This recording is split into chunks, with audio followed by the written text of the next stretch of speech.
हर हर महादेव। हर हर Mahadev. Chapter 2 राजा किसान और नगर। राजा किसान और नगर। चैप्टर 2 राजा किसान और नगर। राजा किसान और नगर। आरंभिक राज और अर्थव्यवस्थाएं लगभग 600 ईसा पूर्व से 600 ईस्वी। आरंभिक राज और अर्थव्यवस्थाएं लगभग 600 ईसा पूर्व से 600 ईस्वी। आरंभिक राज और अर्थव्यवस्थाएं लगभग 600 ईसा पूर्व से 600 ईस्वी। आरंभिक राज और अर्थव्यवस्थाएं लगभग 600 ईसा पूर्व से 600 ईस्वी। उत्तर वैदिक काल। हड़प्पा सभ्यता के बाद 1500 वर्षों के लंबे अंतराल में उपमहाद्वीप के विभिन्न भागों में कई प्रकार के विकास हुए। हड़प्पा सभ्यता के बाद 1500 वर्षों के लंबे अंतराल में उपमहाद्वीप के विभिन्न भागों में कई प्रकार के विकास हुए। हड़प्पा सभ्यता के बाद 1500 वर्षों के लंबे अंतराल में उपमहाद्वीप के विभिन्न भागों में कई प्रकार के विकास हुए। यही वह काल था जब सिंधु नदी और इसकी उपनदियों के किनारे रहने वाले लोगों द्वारा ऋग्वेद का लेखन किया गया। यही वह काल था जब सिंधु नदी और इसकी उपनदियों के किनारे रहने वाले लोगों द्वारा ऋग्वेद के लेखन का कार्य किया गया।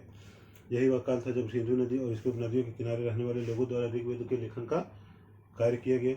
उत्तर भारत, दक्कन पठार क्षेत्र और कर्नाटक जैसे उपमहाद्वीप के कई क्षेत्रों में कृषक बस्तियां अस्तित्व में आई। उत्तर भारत, दक्कन पठार क्षेत्र और कर्नाटक जैसे उपमहाद्वीप के कई क्षेत्रों में कृषक बस्तियां अस्तित्व में आई। उत्तर भारत, दक्कन पठार क्षेत्र और कर्नाटक जैसे उपमहाद्वीप के कई क्षेत्रों में कृषक बस्तियां अस्तित्व में आई। साथ ही दक्कन और दक्षिण भारत के क्षेत्रों में चरवाहा बस्तियों के प्रमाण भी मिलते हैं। साथ ही दक्कन और दक्षिण भारत के क्षेत्रों में चरवाहा बस्तियों के प्रमाण भी मिलते हैं। साथ ही दक्कन और दक्षिण भारत के क्षेत्र में चरवाहा बस्तियों के प्रमाण भी मिलते हैं। दक्षिण भारत में शवों के अंतिम संस्कार के तरीके भी सामने आए, जिनमें महापसान के नाम से ख्यात पत्थरों के बड़े बड़े ढांचे मिले हैं। ईसा पूर्व पहली शताब्दी के दौरान मध्य और दक्षिण भारत में शवों के अंतिम संस्कार के नए तरीके भी सामने आए, जिनमें महापसान के नाम से ख्यात पत्थरों के बड़े बड़े ढांचे मिले हैं। कई स्थानों पर पाया गया कि शवों के साथ विभिन्न प्रकार के लोहे से बने उपकरण और हथियारों को भी दफनाया गया था। कई स्थानों पर पाया गया है कि शवों के साथ विभिन्न प्रकार के लोहे से बने उपकरण और हथियारों को भी दफनाया गया है। ईसा पूर्व 6ठी शताब्दी से नए परिवर्तनों के प्रमाण मिलते हैं। ईसा पूर्व 6ठी शताब्दी से नए परिवर्तनों के प्रमाण मिलते हैं। शायद इनमें सबसे ज़्यादा मुखर आरंभिक राज्यों, साम्राज्यों और रजवाड़ों का विकास है। शायद इनमें सबसे ज़्यादा मुखर आरंभिक राज्यों, साम्राज्यों और रजवाड़ों का विकास है। इन राजनीतिक प्रक्रियाओं के पीछे कुछ अन्य परिवर्तन थे। इनका पता कृषि उपज को संगठित करने के तरीकों से चलता है। इसी के साथ साथ लगभग पूरे उपमहाद्वीप में नए नगरों का उदय हुआ। इतिहासकार इस प्रकार के विकास का आकलन करने के लिए अभिलेखों, ग्रंथों, सिक्कों तथा चित्रों जैसे विभिन्न प्रकार के स्रोतों का अध्ययन करते हैं। इतिहासकार इस प्रकार के विकास का आकलन करने के लिए अभिलेखों, ग्रंथों, सिक्कों तथा चित्रों जैसे विभिन्न प्रकार के स्रोतों का अध्ययन करते हैं। जैसा कि हम आगे पढ़ेंगे, यह एक जटिल प्रक्रिया है और आपको यह भी आभास होगा कि इन स्रोतों से विकास की पूरी कहानी नहीं मिल पाती।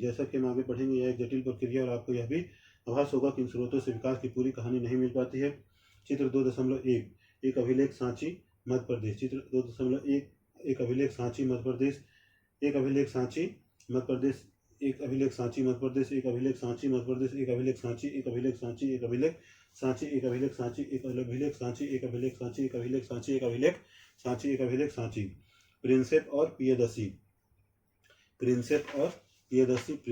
पियदसी। भारतीय अभिलेख विज्ञान में एक उल्लेखनीय प्रगति 1830 के दशक में हुई, जब ईस्ट इंडिया कंपनी के एक अधिकारी जेम्स प्रिंसेप ने ब्राह्मी और खरोष्टी लिपियों का अर्थ निकाला। भारतीय अभिलेख विज्ञान में एक उल्लेखनीय प्रगति 1830 में दशक में हुई, जब ईस्ट इंडिया कंपनी के एक अधिकारी जेम्स प्रिंसेप ने ब्राह्मी और खरोष्टी लिपियों का अर्थ निकाला।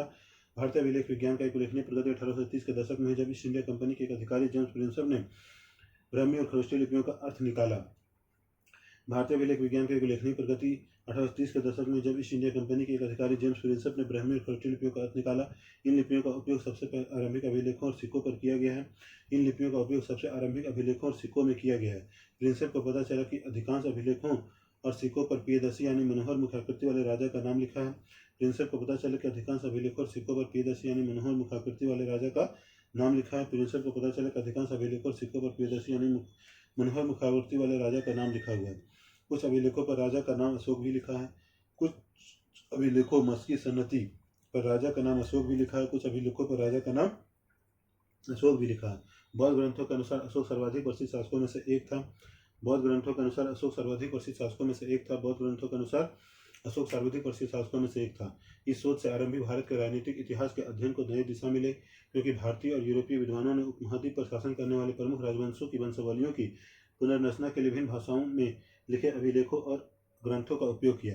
इस शोध से आरंभिक भारत के राजनीतिक इतिहास के अध्ययन को नई दिशा मिली, क्योंकि भारतीय और यूरोपीय विद्वानों ने उपमहाद्वीप पर शासन करने वाले प्रमुख राजवंशों की वंशावलियों की पुनर्रचना के लिए विभिन्न भाषाओं में लिखे गए अभिलेखों और ग्रंथों का उपयोग किया। परिणामस्वरूप 20वीं सदी के आरंभिक दशकों तक उपमहाद्वीप के राजनीतिक इतिहास का एक समान चित्र तैयार हो गया। परिणामस्वरूप 20वीं सदी के आरंभिक दशकों तक उपमहाद्वीप के राजनीतिक इतिहास का एक समान चित्र तैयार हो गया।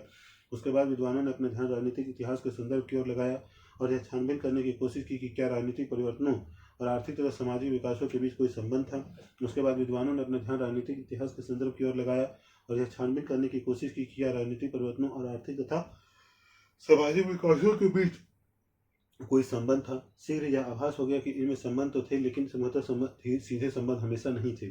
शीघ्र यह आभास हो गया कि इनमें संबंध तो थे, लेकिन संभवतः सीधे संबंध हमेशा नहीं थे।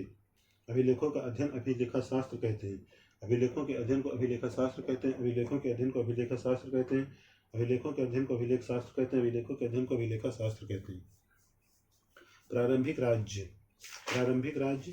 प्रारंभिक राज्य 16 महाजनपद। 16 महाजनपद। 16 महाजनपद। आरंभिक भारतीय इतिहास में 6ठी शताब्दी ईसा पूर्व को एक महत्वपूर्ण परिवर्तनकारी काल माना जाता है। आरंभिक भारतीय इतिहास में 6ठी शताब्दी ईसा पूर्व को एक महत्वपूर्ण परिवर्तनकारी काल माना जाता है। आरंभिक भारतीय इतिहास में 6ठी शताब्दी ईसा पूर्व को एक महत्वपूर्ण परिवर्तनकारी काल माना जाता है।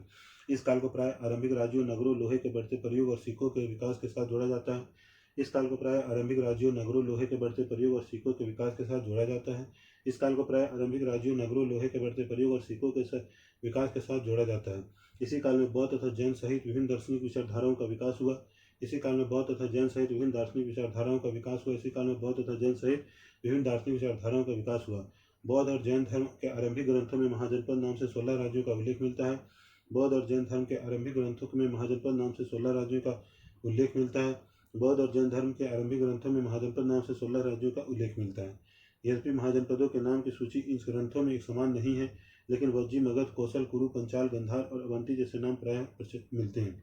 यद्यपि महाजनपदों के नाम की सूची इन ग्रंथों में एक समान नहीं है, लेकिन वज्जी, मगध, कौशल, कुरु, पंचाल, गंधार और अवंती जैसे नाम प्रायः मिलते हैं। इससे यह स्पष्ट है कि उक्त महाजनपदों में सबसे महत्वपूर्ण महाजनपदों में गिने जाते होंगे।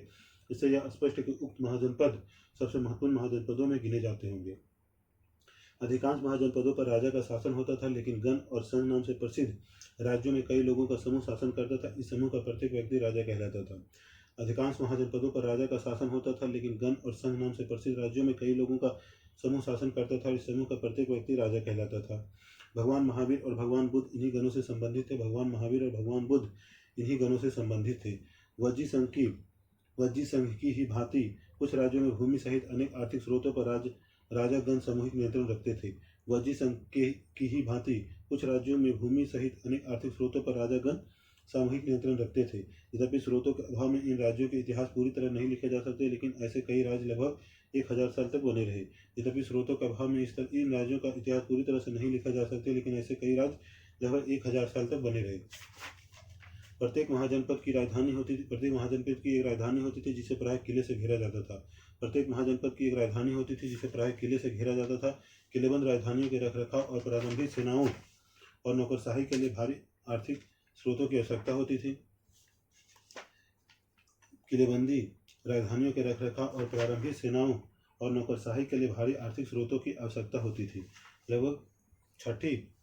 लगभग छठी शताब्दी ईसा पूर्व से संस्कृत ब्राह्मणों ने धर्मशास्त्र नामक ग्रंथों की रचना की। लगभग छठी शताब्दी ईसा पूर्व से संस्कृत ब्राह्मणों ने धर्मशास्त्र नामक ग्रंथों की रचना शुरू की। लगभग छठी शताब्दी ईसा पूर्व से संस्कृत ब्राह्मणों ने धर्मशास्त्र नामक ग्रंथों की रचना शुरू की। इनमें शासक सहित अन्य के लिए नियमों का निर्धारण किया गया और यह अपेक्षा की जाती थी कि शासक क्षत्रिय वर्ण से ही होंगे। इनमें शासक सहित अन्य सभी के लिए नियमों का निर्धारण किया गया और यह अपेक्षा की जाती थी कि शासक क्षत्रिय वर्ण से ही होंगे। शासकों का काम किसानों, व्यापारियों, शिल्पकारों से कर तथा भेंट वसूलना माना जाता था। शासकों का काम किसानों, व्यापारियों तथा शिल्पकारों से कर तथा भेंट वसूलना माना जाता था। क्या वनवासी और चरवाहे से भी कर के रूप में कुछ लिया जाता था? क्या वनवासी और चरवाहे से भी कर के रूप में कुछ लिया जाता था? हमें इतना तो ज्ञात है कि संपत्ति जुटाने का एक वैध उपाय पड़ोसी राज्यों पर आक्रमण करके धन इकट्ठा करना भी माना जाता था। हमें इतना तो ज्ञात है कि संपत्ति जुटाने का एक वैध उपाय पड़ोसी राज्यों पर आक्रमण करके धन इकट्ठा करना भी माना जाता था। धीरे धीरे कुछ राज्यों ने अपने अस्थायी सेनाएं और नौकरशाही तंत्र तैयार कर लिए। बाकी राज्य अब भी सहायक सेना पर निर्भर थे, जिन्हें प्रायः कृषक वर्ग से नियुक्त किया जाता था। अभिलेख अभिलेख अभिलेख उन्हें कहते हैं जो पत्थर, धातु या मिट्टी के बर्तन जैसी कठोर सतह पर खुदे होते हैं। अभिलेख उन्हें कहते हैं जो पत्थर, धातु या मिट्टी के बर्तन जैसी कठोर सतह पर खुदे होते हैं। अभिलेखों में उन लोगों की उपलब्धियां, क्रियाकलाप या विचार लिखे जाते हैं जो उन्हें बनवाते हैं। अभिलेखों में उन लोगों की उपलब्धियां, क्रियाकलाप या विचार लिखे जाते हैं जो उन्हें बनवाते हैं। इनमें राजाओं के क्रियाकलाप तथा महिलाओं और पुरुषों द्वारा धार्मिक संस्थाओं को दिए गए दान का ब्यौरा होता है। इनमें राजाओं के क्रियाकलाप तथा महिलाओं और पुरुषों द्वारा धार्मिक संस्थाओं को दिए गए दान का ब्यौरा होता है। यानी अभिलेख एक प्रकार से स्थायी प्रमाण होते हैं। कई अभिलेखों में इनके निर्माण की तिथि भी खुदी होती है। जिन पर तिथि नहीं मिलती है उनका काल निर्धारण आमतौर पर पुरालिपि अथवा लेखन शैली के आधार पर काफी सुस्पष्टता से किया जा सकता है। कई अभिलेखों में इनके निर्माण की तिथि भी खुदी होती है। जिन पर तिथि नहीं होती उनका काल निर्धारण आमतौर पर पुरालिपि अथवा लेखन शैली के आधार पर काफी सुस्पष्टता से किया जा सकता है। उदाहरण के लिए लगभग 250 ईसा पूर्व अक्षर आ इस प्रकार लिखा जाता था और 500 ईस्वी में यह इस प्रकार लिखा जाता था। उदाहरण के लिए लगभग 250 ईसा पूर्व में अक्षर आ इस प्रकार लिखा जाता था और 500 ईस्वी में यह इस प्रकार लिखा जाता था। प्राचीनतम अभिलेख प्राकृत भाषाओं में लिखे जाते थे। प्राकृत उन भाषाओं को कहा जाता था जो जन सामान्य की भाषाएं होती थी। प्राकृत उन भाषाओं को कहा जाता था जो जन सामान्य की भाषाएं होती थी।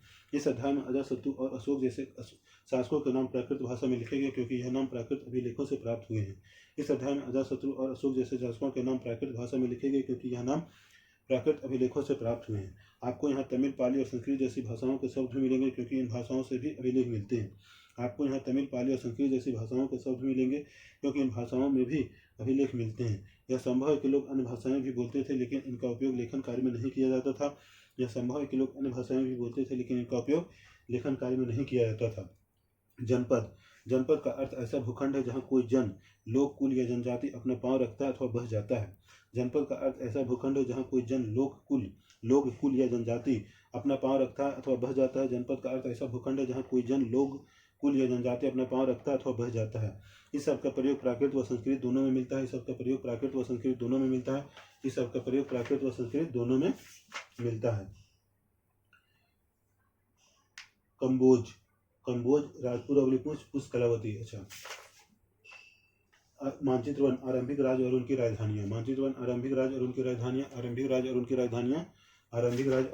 राजधानियां।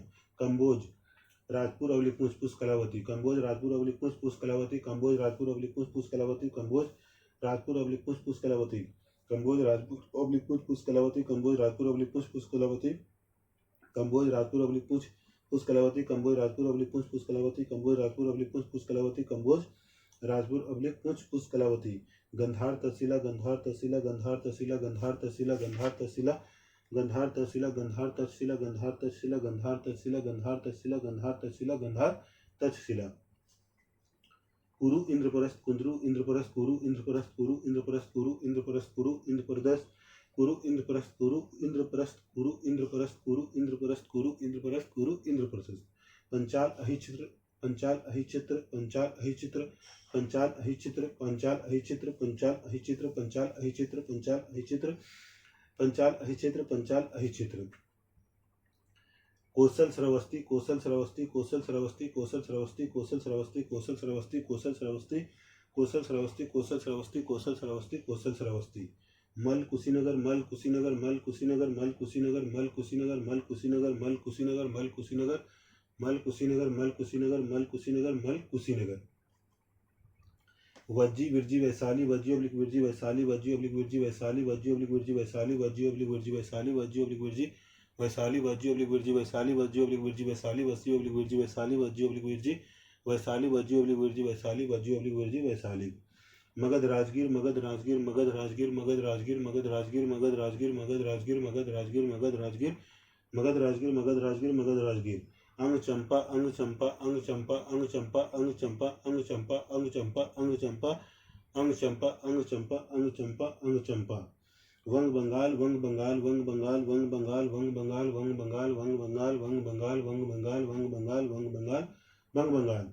काशी वाराणसी। काशी वाराणसी। काशी वाराणसी। काशी वाराणसी। काशी वाराणसी। काशी वाराणसी। काशी वाराणसी। काशी वाराणसी। काशी वाराणसी। काशी वाराणसी। काशी वाराणसी। वत्स कौशाम्बी। वत्स कौशाम्बी। वत्स कौशाम्बी। वत्स कौशाम्बी। वत्स कौशाम्बी। वत्स कौशाम्बी। वत्स कौशाम्बी। वत्स कौशाम्बी। वत्स कौशाम्बी। वत्स कौशाम्बी। वत्स कौशाम्बी। वत्स कौशाम्बी। चेदी सुक्तिमती चेदी सुक्तिमती चेदी सुक्तिमती चेदी सुक्तिमती चेदी सुक्तिमती चेदी सुक्तिमती चेदी सुक्तिमती चेदी सुक्तिमती चेदी सुक्तिमती चेदी सुक्तिमती चेदी सुक्तिमती। अवंती उज्जैनी अवंती उज्जैनी अवंती उज्जैनी अवंती उज्जैनी अवंती उज्जैनी अवंती उज्जैनी अवंती उज्जैनी अवंती उज्जैनी अवंती उज्जैनी अवंती उज्जैनी अवंती उज्जैनी। सूरसेन मथुरा सूरसेन मथुरा सूरसेन मथुरा सूरसेन मथुरा सूरसेन मथुरा सूरसेन मथुरा सूरसेन मथुरा सूरसेन मथुरा सूरसेन मथुरा सूरसेन मथुरा सूरसेन मथुरा। मत्स्य राजस्थान जयपुर अवलिक विराटनगर मत्स्य जयपुर अवलिक विराटनगर मत्स्य जयपुर अवलिक विराटनगर मैथुस जयपुर अवलिक विराटनगर मत्स्य जयपुर अवलिक विराटनगर मत्स्य जयपुर अवलिक विराटनगर मत्स्य जयपुर अवलिक विराटनगर मत्स्य जयपुर अवलिक विराटनगर मत्स्य जयपुर अवलिक विराटनगर मत्स्य जयपुर अवलिक विराटनगर मत्स्य जयपुर अवलिक विराटनगर। अस्मक पांडे अस्मक पांडे अस्मक पांडे अस्मक पांडे अस्मक पांडे अस्मक पांडे अस्मक पांडे अस्मक पांडे अस्मक पांडे अस्मक पांडे अस्मक पांडे। कंबोज रायपुर अवलिक पुष्कलावती गंधार तहसीला कुरु इंद्रप्रस्थ पंचाल अहिचित्र कौशल श्रावस्ती मल कुशीनगर वजी अवलिक विरजी वैशाली मगध राजगीर अंग चंपा वंग बंगाल काशी वाराणसी वत्स कौशाम्बी चेदी सुक्तिमती अवंती उज्जैनी अवलिक महेशमती सूरसेन मथुरा मत्स्य जयपुर अवलिक विराटनगर। कंबोज पुरस्कलावती कंबोज पुरस्कलावती कंबोज पुरस्कलावती कंबोज पुरस्कलावती। गंधार तहसीला कुरु इंद्रप्रस्थ पंचाल अहिचित्र कौशल श्रावस्ती मल कुशीनगर गंधार तहसीला कुरु इंद्रप्रस्थ पंचाल अहिचित्र कौशल श्रावस्ती मल कुशीनगर गंधार तहसीला कुरु इंद्रप्रस्थ पंचाल अहिचित्र कौशल श्रावस्ती मल कुशीनगर गंधार तहसीला कुरु इंद्रप्रस्थ पंचाल अहिचित्र कौशल श्रावस्ती मल कुशीनगर गंधार तहसीला कुरु इंद्रप्रस्थ पंचाल अहिचित्र कौशल श्रावस्ती मल कुशीनगर। वजी अवलिक विरजी वैशाली मगध राजगीर अंग चंपा वंग बंगाल वजी अवलिक विरजी वैशाली मगध राजगीर अंग चंपा वंग बंगाल वजी अवलिक विरजी वैशाली मगध राजगीर अंग चंपा वंग बंगाल वजी अवलिक विरजी वैशाली मगध राजगीर अंग चंपा वंग बंगाल वजी अवलिक विरजी वैशाली मगध राजगीर अंग चंपा वंग बंगाल।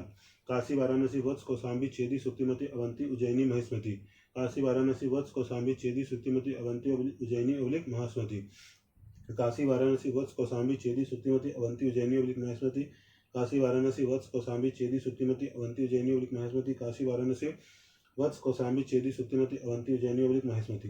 सूरसेन मथुरा मत्स्य जयपुर अवलिक विराटनगर सूरसेन मथुरा मत्स्य जयपुर अवलिक विराटनगर सूरसेन मथुरा मत्स्य जयपुर अवलिक विराटनगर सूरसेन मथुरा मत्स्य जयपुर अवलिक विराटनगर सूरसेन मथुरा मत्स्य जयपुर अवलिक विराटनगर। अस्मक अस्मक पांड अस्मक पांड अस्मक पांड अस्मक पांड। 16 महाजनपदों में प्रथम मगध 16 महाजनपदों में प्रथम मगध 16 महाजनपदों में प्रथम मगध। छठी से चौथी शताब्दी ईसा पूर्व में मगध आधुनिक बिहार सबसे शक्तिशाली महाजनपद बन गया। छठी से चौथी शताब्दी ईसा पूर्व में मगध आधुनिक बिहार सबसे शक्तिशाली महाजनपद बन गया। छठी से चौथी शताब्दी ईसा पूर्व में मगध आधुनिक बिहार सबसे शक्तिशाली महाजनपद बन गया। आधुनिक इतिहासकार इसके कई कारण बताते हैं आधुनिक इतिहासकार इसके कई कारण बताते हैं आधुनिक इतिहासकार इसके कई कारण बताते हैं। यह कि मगध क्षेत्र में खेती की उपज खास तौर पर अच्छी होती थी। यह कि मगध क्षेत्र में खेती की उपज खास तौर पर अच्छी होती थी। यह कि मगध क्षेत्र में खेती की उपज खास तौर पर अच्छी होती थी। दूसरे यह कि लोहे की खदानें आधुनिक झारखंड में भी आसानी से उपलब्ध थी जिससे उपकरण और हथियार बनाना सरल होता था। दूसरे यह कि लोहे की खदानें आधुनिक झारखंड में भी आसानी से उपलब्ध थी जिससे उपकरण और हथियार बनाना सरल होता था। दूसरा यह कि लोहे की खदानें आधुनिक झारखंड में भी आसानी से उपलब्ध थी जिससे उपकरण और हथियार बनाना सरल होता था। जंगली क्षेत्रों में हाथी उपलब्ध थे जो सेना के लिए एक महत्वपूर्ण अंग थे। जंगली क्षेत्रों में हाथी उपलब्ध थे जो सेना के लिए एक महत्वपूर्ण अंग थे। जंगली क्षेत्रों में हाथी उपलब्ध थे जो सेना के लिए एक महत्वपूर्ण अंग थे। साथ ही गंगा और इसकी उपनदियों से आवागमन सस्ता व सुलभ होता था। साथ ही गंगा और इसकी उपनदियों से आवागमन सस्ता व सुलभ होता था। साथ ही गंगा और इसकी उपनदियों से आवागमन सस्ता व सुलभ होता था। लेकिन आरंभिक जैन और बौद्ध लेखकों ने मगध की महत्ता का कारण विभिन्न शासकों की नीतियों को बताया है। इन लेखकों के अनुसार बिंबिसार अजातशत्रु और महापद्मनंद जैसे प्रसिद्ध राजा अत्यंत महत्वाकांक्षी शासक थे और इनके मंत्री उनकी नीतियां लागू करते थे। इन लेखकों के अनुसार बिंबिसार अजातशत्रु और महापद्मनंद जैसे प्रसिद्ध राजा अत्यंत महत्वाकांक्षी थे और इनकी मंत्री उनकी नीतियों को लागू करते थे। इन लेखकों के अनुसार बिंबिसार अजातशत्रु और महापद्मनंद जैसे प्रसिद्ध राजा अत्यंत महत्वाकांक्षी थे और इनके मंत्री उन नीतियों को लागू करते थे। प्रारंभ में राजगाह आधुनिक बिहार के राजगीर का प्राकृत नाम मगध की राजधानी थी। प्रारंभ में राजगाह आधुनिक बिहार के राजगीर का प्राकृत नाम मगध की राजधानी थी। प्रारंभ में राजगाह आधुनिक बिहार के राजगीर का प्राकृत नाम मगध की राजधानी थी। यह रोचक बात है कि इस शब्द का अर्थ राजाओं का घर पहाड़ियों के बीच बसा हुआ राजगाह एक किलेबंद शहर था। यह रोचक बात यह है कि इस शब्द का अर्थ राजाओं का घर है। यह रोचक बात इस शब्द का है कि इस शब्द का अर्थ राजाओं का घर पहाड़ियों के बीच बसा राजगाह एक किलेबंद शहर था। पहाड़ियों के बीच बसा राजगाह एक किलेबंद शहर था। बाद में 4वीं शताब्दी ईसा पूर्व में पाटलिपुत्र को राजधानी बनाया गया, जिसे पटना कहा जाता है, जिसकी गंगा के रास्ते आवागमन के मार्ग पर महत्वपूर्ण अवस्थिति थी। बाद में 4वीं शताब्दी ईसा पूर्व में पाटलिपुत्र को राजधानी बनाया गया, जिसे अब पटना कहा जाता है, जिसकी गंगा के रास्ते आवागमन के मार्ग पर महत्वपूर्ण अवस्थिति थी। बाद में 4वीं शताब्दी ईसा पूर्व में पाटलिपुत्र को राजधानी बनाया गया, जिसे पटना कहा जाता है, जिसकी गंगा के रास्ते आवागमन के मार्ग पर महत्वपूर्ण अवस्थिति थी। राजगीर के किले की दीवार, चित्र 2.2। राजगीर के किले की दीवार, राजगीर के किले की दीवार, राजगीर के किले की दीवार, राजगीर के किले की दीवार, राजगीर के किले की दीवार, राजगीर के किले का दीवार, राजगीर के किले का द्वार, राजगीर के किले का द्वार। ठीक है। ओलिगार्की या समूह शासन, ओलिगार्की या समूह शासन उसे कहते हैं जब सत्ता पुरुषों के एक समूह के हाथ में होती है। ओलिगार्की या समूह शासन उसे कहते हैं जब सत्ता पुरुषों के एक समूह के हाथ में होती है। ओलिगार्की या समूह शासन उसे कहते हैं जहाँ सत्ता पुरुषों के एक समूह के हाथ में होती है। ओलिगार्की या समूह शासन उसे कहते हैं जहाँ सत्ता पुरुषों के एक समूह के हाथ में होती है। ओलिगार्की या समूह शासन उसे कहते हैं जहाँ सत्ता पुरुषों के एक समूह के हाथ में होती है। आपने पिछले वर्ष जिस रोमन गणराज्य के बारे में पढ़ा हुआ एक समूह के शासन ही है। आपने पिछले वर्ष जिस रोमन गणराज्य के बारे में पढ़ा हुआ एक समूह शासन ही है। आपने पिछले वर्ष जिस रोमन गणराज्य के बारे में पढ़ा हुआ एक समूह शासन ही है, यद्यपि इसका नाम अलग है। इसका नाम अलग है। एक आरंभिक साम्राज्य, एक आरंभिक साम्राज्य, एक आरंभिक साम्राज्य। मगध के विकास के साथ साथ मौर्य साम्राज्य का उदय हुआ। मगध के विकास के साथ साथ मौर्य साम्राज्य का उदय हुआ। मगध के विकास के साथ साथ मौर्य साम्राज्य का उदय हुआ। मौर्य साम्राज्य का संस्थापक चंद्रगुप्त मौर्य का शासन पश्चिमोत्तर में अफगानिस्तान और बलूचिस्तान तक फैला था। मौर्य साम्राज्य के संस्थापक चंद्रगुप्त मौर्य के शासन पश्चिमोत्तर में अफगानिस्तान और बलूचिस्तान तक फैला था। मौर्य साम्राज्य का संस्थापक चंद्रगुप्त मौर्य का शासन पश्चिमोत्तर में अफगानिस्तान बलूचिस्तान तक फैला था। उनके पौत्र अशोक ने, जिन्हें आरंभिक भारत का सर्वप्रसिद्ध शासक माना जा सकता है, कलिंग आधुनिक उड़ीसा पर विजय प्राप्त की। उनके पौत्र अशोक ने, जिन्हें आरंभिक भारत का सर्वप्रसिद्ध शासक माना जा सकता है, कलिंग आधुनिक उड़ीसा पर विजय प्राप्त की। उनके पौत्र अशोक ने, जिन्हें आरंभिक भारत का सर्वप्रसिद्ध शासक माना जाता है, कलिंग आधुनिक उड़ीसा पर विजय प्राप्त की। मगध का महापद्मनंद कलिंग जोड़ा था। मगध का महापद्मनंद भी कलिंग जोड़ा था, जीता था। मौर्य वंश के बारे में जानकारी प्राप्त करना। मौर्य वंश के बारे में जानकारी प्राप्त करना। मौर्य वंश के बारे में जानकारी प्राप्त करना। मौर्य वंश के इतिहास की रचना के लिए इतिहासकारों ने विभिन्न प्रकार के स्रोतों का उपयोग किया। इनमें पुरातात्विक प्रमाण भी शामिल है। विशेषता मूर्तिकला। मौर्य साम्राज्य के इतिहास की रचना के लिए इतिहासकारों ने विभिन्न प्रकार के स्रोतों का उपयोग किया। इनमें पुरातात्विक प्रमाण भी शामिल है। विशेषता मूर्तिकला। मौर्य साम्राज्य के इतिहास की रचना के लिए इतिहासकारों ने विभिन्न प्रकार के स्रोतों का उपयोग किया। इनमें पुरातात्विक प्रमाण भी शामिल है। विशेषता मूर्तिकला। मौर्यकालीन इतिहास के पुनर्निर्माण हेतु समकालीन रचनाएं भी मूल्यवान सिद्ध हुई, जैसे चंद्रगुप्त मौर्य के दरबार में आए यूनानी राजदूत मेगास्थनीज द्वारा लिखा गया विवरण। आज इसके कुछ अंश उपलब्ध हैं। मौर्यकालीन इतिहास के पुनर्निर्माण हेतु समकालीन रचनाएं भी मूल्यवान सिद्ध हुई, जैसे चंद्रगुप्त मौर्य के दरबार में आए यूनानी राजदूत मेगास्थनीज द्वारा लिया गया विवरण। आज इसके कुछ अंश उपलब्ध हैं। एक और स्रोत जिसका उपयोग प्रायः किया जाता था वह है अर्थशास्त्र। एक और स्रोत जिसका उपयोग प्रायः किया जाता था वह है अर्थशास्त्र। एक और स्रोत जिसका उपयोग प्रायः किया जाता है वह है अर्थशास्त्र। संभवतः इसके कुछ भागों की रचना कौटिल्य या चाणक्य ने की थी, जो चंद्रगुप्त के मौर्य मंत्री भी थे। संभवतः इसके कुछ भागों की रचना कौटिल्य या चाणक्य ने की थी, जो चंद्रगुप्त के मंत्री थे। साथ ही मौर्य शासकों का उल्लेख परवर्ती जैन, बौद्ध और पौराणिक ग्रंथों तथा संस्कृत वाङ्मय में भी मिलता है। साथ ही मौर्य शासकों का उल्लेख परवर्ती जैन, बौद्ध और पौराणिक ग्रंथों तथा संस्कृत वाङ्मय में भी मिलता है। यद्यपि उक्त साक्ष्य बड़े उपयोगी हैं, लेकिन पत्थरों और स्तंभों पर मिले अशोक के अभिलेख प्रायः सबसे मूल्यवान स्रोत माने जाते हैं। यद्यपि उक्त साक्ष्य बड़े उपयोगी हैं, लेकिन पत्थरों और स्तंभों पर मिले अशोक के अभिलेख प्रायः सबसे मूल्यवान स्रोत माने जाते हैं। अशोक वह पहला सम्राट था जिसने अपने अधिकारियों और प्रजा के लिए संदेश प्राकृतिक पत्थरों और पॉलिश किए हुए स्तंभों पर लिखवाए थे। अशोक वह पहला सम्राट था जिसने अपने अधिकारियों और प्रजा के लिए संदेश प्राकृतिक पत्थरों और पॉलिश किए हुए स्तंभों पर लिखवाए थे। अशोक ने अपने अभिलेख के माध्यम से धर्म का प्रचार किया। अशोक ने भी अभिलेखों के माध्यम से धर्म का प्रचार किया। अशोक ने अपने अभिलेखों के माध्यम से धर्म का प्रचार किया। इनमें बड़े के प्रति आदर, सन्यासियों और ब्राह्मणों के प्रति उदारता, सेवकों और दासों के साथ उदार व्यवहार तथा दूसरे के धर्मों और परंपराओं का आदर शामिल है। इनमें बड़ों के प्रति आदर, सन्यासियों और ब्राह्मणों के प्रति उदारता, सेवकों और दासों के साथ उदार व्यवहार तथा दूसरे के धर्मों और परंपराओं का आदर शामिल है। इनमें बड़ों के प्रति आदर, सन्यासियों और ब्राह्मणों के प्रति उदारता, सेवकों और दासों के साथ उदार व्यवहार तथा दूसरे के धर्मों और परंपराओं का आदर शामिल है। भाषाएं और लिपियां। भाषाएं और लिपियां। भाषाएं और लिपियां। अशोक के अधिकांश अभिलेख प्राकृत में हैं। अशोक के अधिकांश अभिलेख प्राकृत में है। अशोक के अधिकांश अभिलेख प्राकृत में है। अशोक के अधिकांश अभिलेख प्राकृत में है। अशोक के अधिकांश अभिलेख प्राकृत में है। जबकि पश्चिमोत्तर में मिले अभिलेख अरामीक और यूनानी भाषा में। जबकि पश्चिमोत्तर में मिले अभिलेख अरामीक और यूनानी भाषा में। जबकि पश्चिमोत्तर में मिले अभिलेख अरामीक और यूनानी भाषा में। जबकि पश्चिमोत्तर में मिले अभिलेख अरामीक और यूनानी भाषा में। प्राकृत के अधिकांश अभिलेख ब्राह्मी लिपि में लिखे गए थे, जबकि पश्चिमेतर के कुछ अभिलेख खरोष्टी में लिखे गए थे। प्राकृत के अधिकांश अभिलेख ब्राह्मी में लिखे गए थे, जबकि पश्चिमेतर के कुछ अभिलेख खरोष्टी में लिखे गए थे। प्राकृत के अधिकांश अभिलेख ब्राह्मी में लिखे गए थे, जबकि पश्चिमेतर के कुछ अभिलेख खरोष्टी में लिखे गए थे।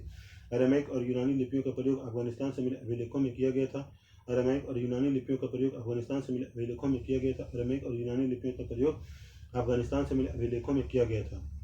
प्राकृत भाषा एवं ब्राह्मी लिपि अधिकांश अरामैक और यूनानी एवं खरोष्टी लिपि। प्राकृत भाषा एवं ब्राह्मी लिपि अधिकांश प्राकृत भाषा एवं ब्राह्मी लिपि अधिकांश प्राकृत भाषा एवं ब्राह्मी लिपि अधिकांश प्राकृत भाषा एवं ब्राह्मी लिपि प्राकृत भाषा एवं ब्राह्मी लिपि प्राकृत भाषा एवं ब्राह्मी लिपि प्राकृत भाषा एवं ब्राह्मी लिपि। अरामैक और यूनानी भाषाएं खरोष्टी लिपि। अरामैक और यूनानी भाषाएं खरोष्टी लिपि। अरामैक और यूनानी भाषाएं खरोष्टी लिपि। अरामैक और यूनानी भाषाएं खरोष्टी लिपि। अरामैक और यूनानी भाषाएं खरोष्टी लिपि।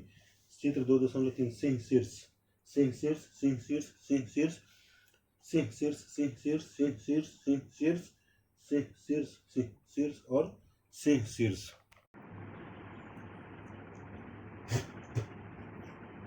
महाशिलालेख।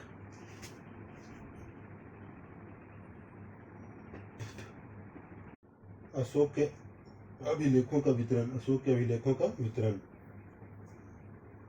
अशोक के अभिलेखों का वितरण। अशोक के अभिलेखों का वितरण। अशोक के अभिलेखों का वितरण। मानचित्र 2। महाशिलालेख।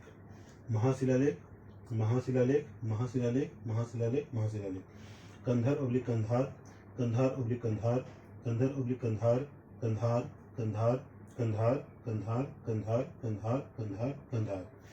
मानसेहरा मानसेहरा सवासगढ़ी मानसेहरा सवासगढ़ी मानसेहरा सवासगढ़ी मानसेहरा सवासगढ़ी मानसेहरा सवासगढ़ी मानसेहरा सवासगढ़ी मानसेहरा सवासगढ़ी मानसेहरा सवासगढ़ी मानसेहरा सवासगढ़ी मानसेहरा सवासगढ़ी।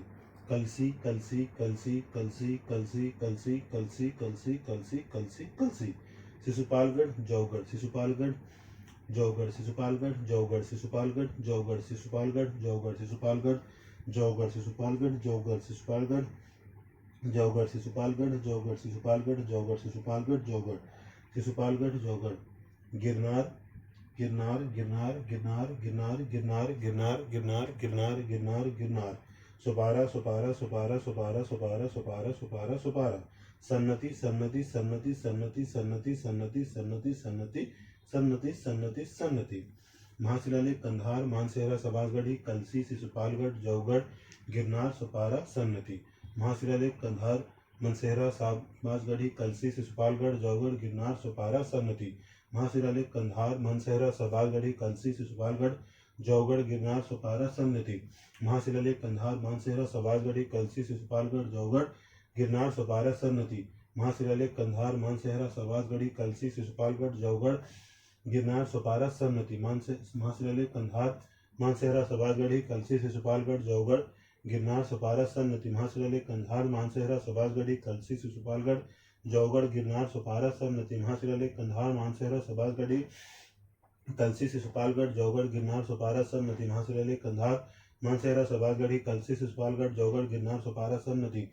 महाशिलालेख कंधार मानसेहरा सवासगढ़ी कलसी शिशुपालगढ़ जौगढ़ गिरनार सुपारा सन्नति। लघु शिलालेख। लघु शिलालेख लघु शिलालेख लघु शिलालेख लघु शिलालेख लघु शिलालेख लघु शिलालेख। बहपुर बहपुर बहपुर बहपुर बहपुर बहपुर बहपुर बहपुर बहपुर बहपुर बहपुर बहपुर बह बैराट बैराट बैराट बैराट बैराट बैराट बैराट बैराट बैराट बैराट बैराट बैराट। भाबरू भाबरू भाबरू भाबरू भाबरू भाबरू भाबरू भाबरू भाबरू भाबरू भाबरू भाबरू।